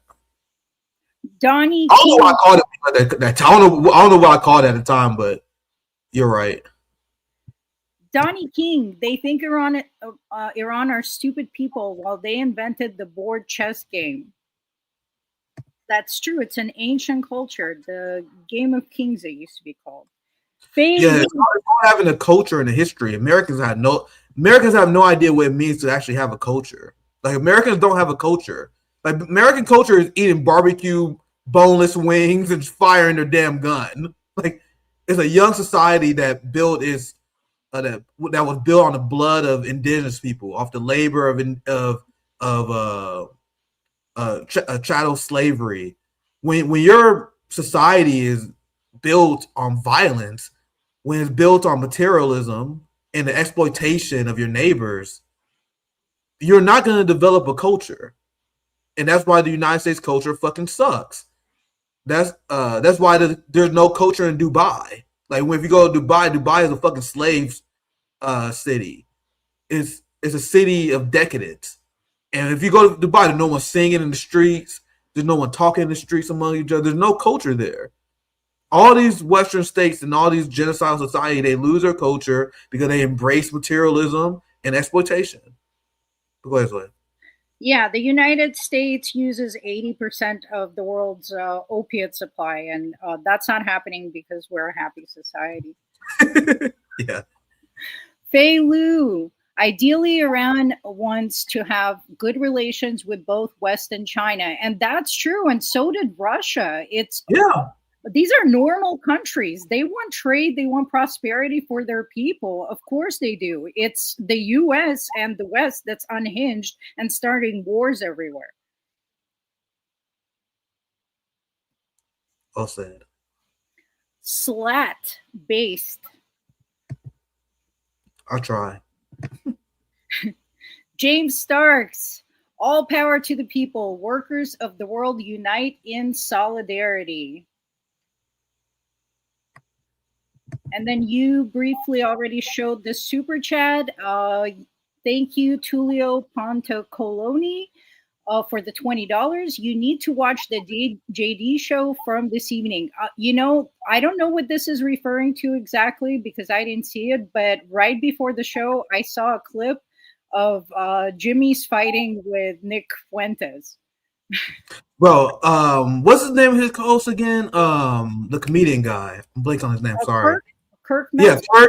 Yeah, Kirk Messer. He had a glorious rant about Nick. It was I don't have a lot of time to catch like independent media live. I'll catch like a clip. But Kurt Mexer or whatever, he fucking obliterated Nick Fuentes on Jimmy's stream, and that shit was amazing. Because I know at one point Jimmy was floating having Nick Fuentes on, which you guys know I would have no problem with that because white people are supposed to try to drag other white people to the left. You're supposed to be having those conversations. But now I think Jimmy's like good on that because Kurt, bro, he went so hard on Nick Fuentes. Essentially what I've been saying. And so I know you saw the trend and of like leftists getting upset with me for being too angry and too mean to fascists. Like I've been taking the fight to Nick Fuentes. I've been taking like ACP. They take the fight to these fascists, and then like these leftists be like, oh, you can't call Nick Fuentes a slur. You're being too mean to the fascists. So yeah, I think a lot of people are waking up to the fact that Nick Fuentes is obviously a Fed. He promoting Epstein fucking merch. He's obviously I would love to talk to Jimmy about this one day. But he is clearly here to distract people from class warfare. He's here to convince poor white people that elite white people have their best interests in mind simply because they're white. Nick Fuentes' biggest criticism of Israel and Zionism is that they are engaging in the same kind of apartheid that Nick Fuentes wants to accomplish in the United States. And he views the Jews as being the inheritors of the power that he believed that white people have. Like, so it's endorsing the idea of apartheid. It's endorsing the idea of colonialism. That's why he cheered. And I think this is the segment that led Kurt destroying him. When he cheered the kidnapping of Maduro. He like, yeah, the kidnapping of Maduro was epic base, man. You know, the fucking Gen Z virgin nerds, how they talk. You know what I mean? That he was saying that capture Maduro was base. So I'm glad to see Fuentes hammered by Jimmy Dore. I usually watch a few segments. I saw Jimmy had a great segment where he was highlighting a hotspot from Nico. He always give us a lot of love on hotspot. He always share a lot of my stuff. So I didn't watch some more Jimmy Dore content. I just haven't. I've been doing so much research, like counter op research on what the imperialists say. I'm forcing myself to watch the propaganda segments that lead to less time watching independent media. But like Jimmy Dore, George Galloway, our friend DD Geopolitics. There's like a handful of like Rathbone. He joined tomorrow. Watch Rathbone at night. I used to watch Jamal Thomas before his medical unfortunate event. Like if you hit hardcore geopolitics, no red blue game, that kind of shit I watch, but I don't watch as much as I used to. You know what I mean? So I had to check out the segment you're talking about in particular. I'm just glad that Jimmy is sharing the content of black anti-imperialists like me and Nico. Yeah, and as far as people coming at you, we're definitely living in crazy times where people feel like they need to virtue signal and defend a fascist, a real fascist. That word is used and abused too lightly nowadays. And it started happening maybe even before this, but during COVID, I saw so many people turning on each other, friends of years, because they didn't agree with the issue. Yeah, we talked about this before, Zoe. I think that's 100% coordinated. And the dumbest among us keep falling for it. The dumbest leftists, the dumbest Americans. We talk about like how much we're frustrated with the United States left. They fall for every single fucking op. Nick, don't call fascists a slur. Like, you fake motherfuckers talk about punching a Nazi all the time. You realize that socialists and communists, our ideology has a history of killing Nazis. Like, we murder fascists. So then U.S. leftists like, don't call fascists a slur. And by the way, I did call them that. But you guys see, like, leftists been doing this all the time. Like, leftists attack. I see them do it all the time. Leftists will attack ACP and people for the ACP for being too mean to fascists. Like, there'll be ACP people like, Nick Fuentes is a faggot or whatever. And then people like, oh my God, look, this is why ACP is reactionary. Motherfucker he's talking to, they talk about Nick Fuentes. Well, you gotta stop defending fascists. If you're not online, you have no idea what we're talking about, but this is a big problem on Twitter among like the U.S. leftists. They always looking for drama with each other. It's like high school. You know what I mean, this is the concept that JB fell for. Like JB would like get wrapped up in this drama. He'd be like, oh my God, do you see what this guy said? Do you guys see what this? Who gives a fuck, guy? Who gives a fuck, dude? Like anyone who's serious, like don't listen to this nonsense. I know a few of you guys know what I'm talking about. I know a few of you guys probably don't. but it's a culture in the United States left, which is why I rejected the U.S. left. I don't want to be part of that. I am a communist.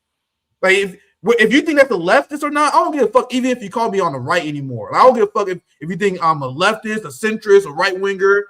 I am a communist, period. I'm done with U.S. leftists because there's a lot of stupid shit that goes on.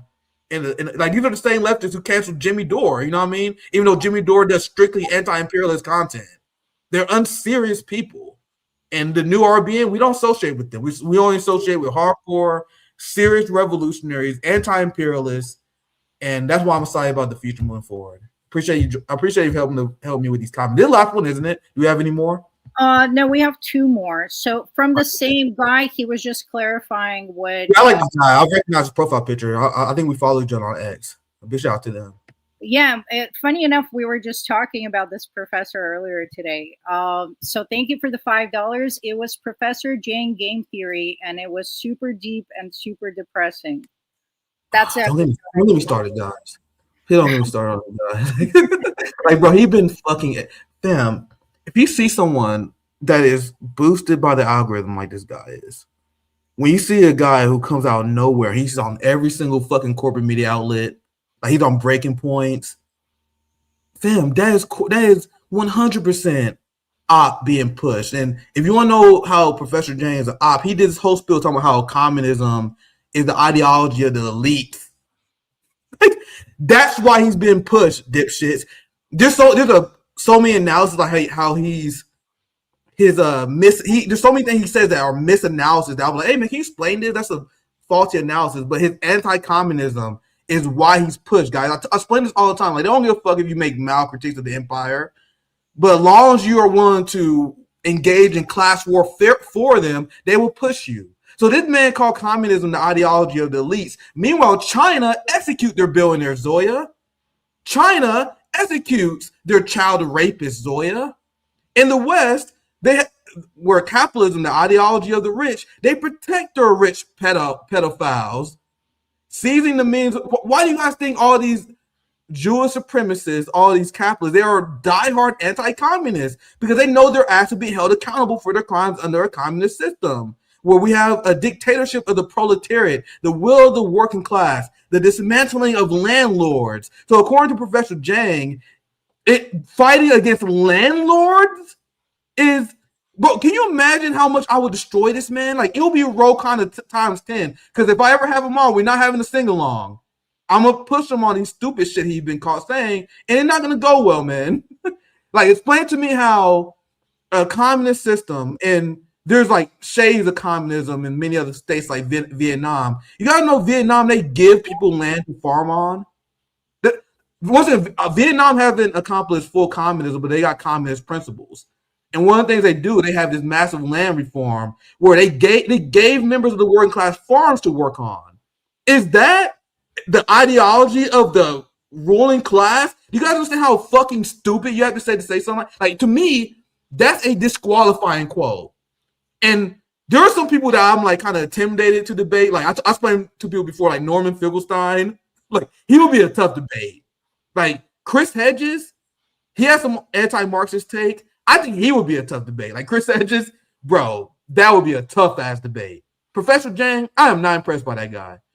He keep going viral for saying shit that we say on RBN a long time ago. You guys see, they be like, Professor Jang predicts the outcome of the Iran war. And it will be him saying the same thing that we said, but only different, he's got a chalkboard in front of him.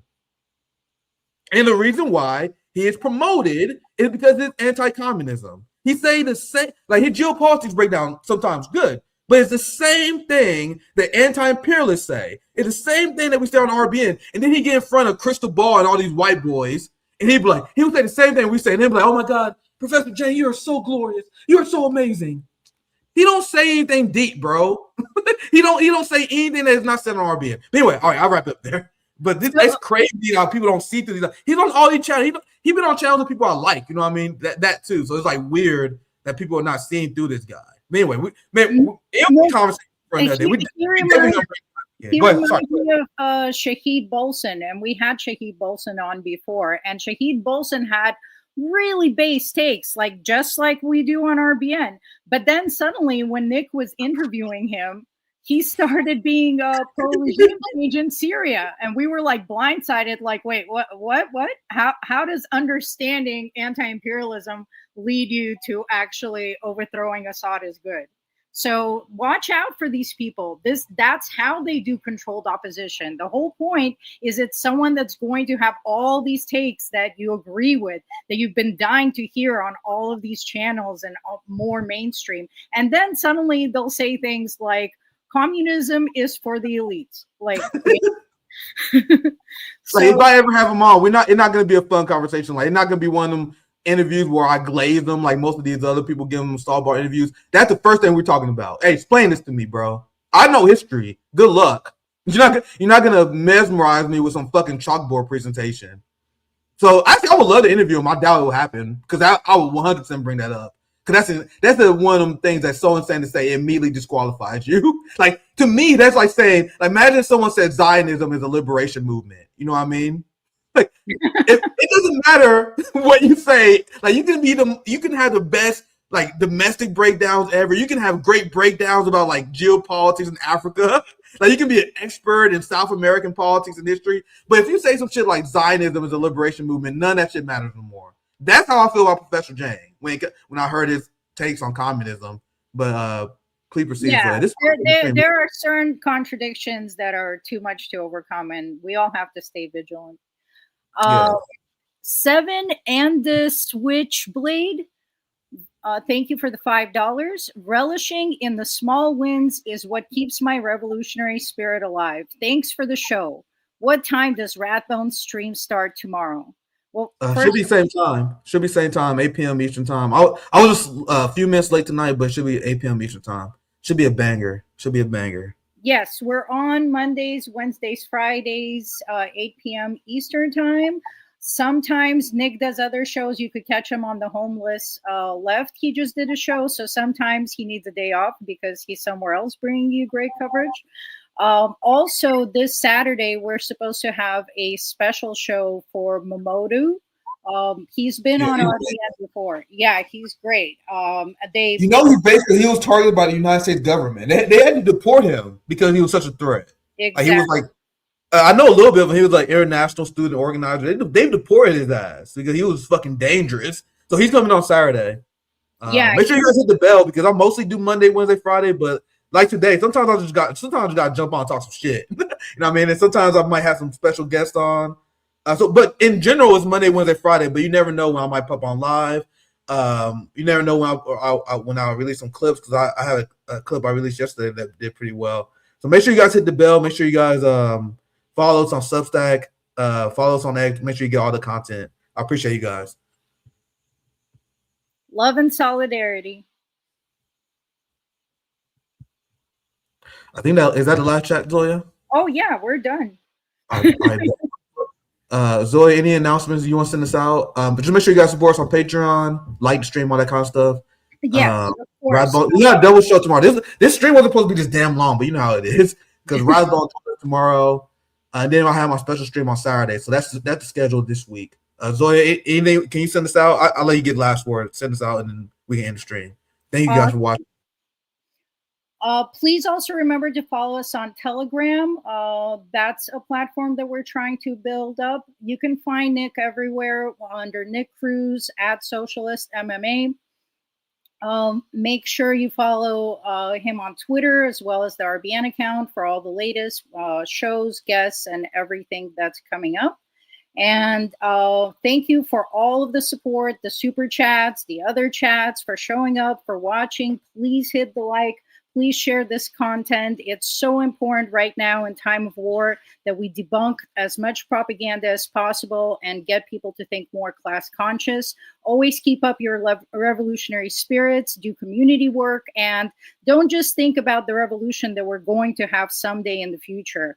Live for today. Do what you can today. Help people out today. Every single act you do with love and kindness towards a proletariat is revolutionary. Thank you and have a wonderful night.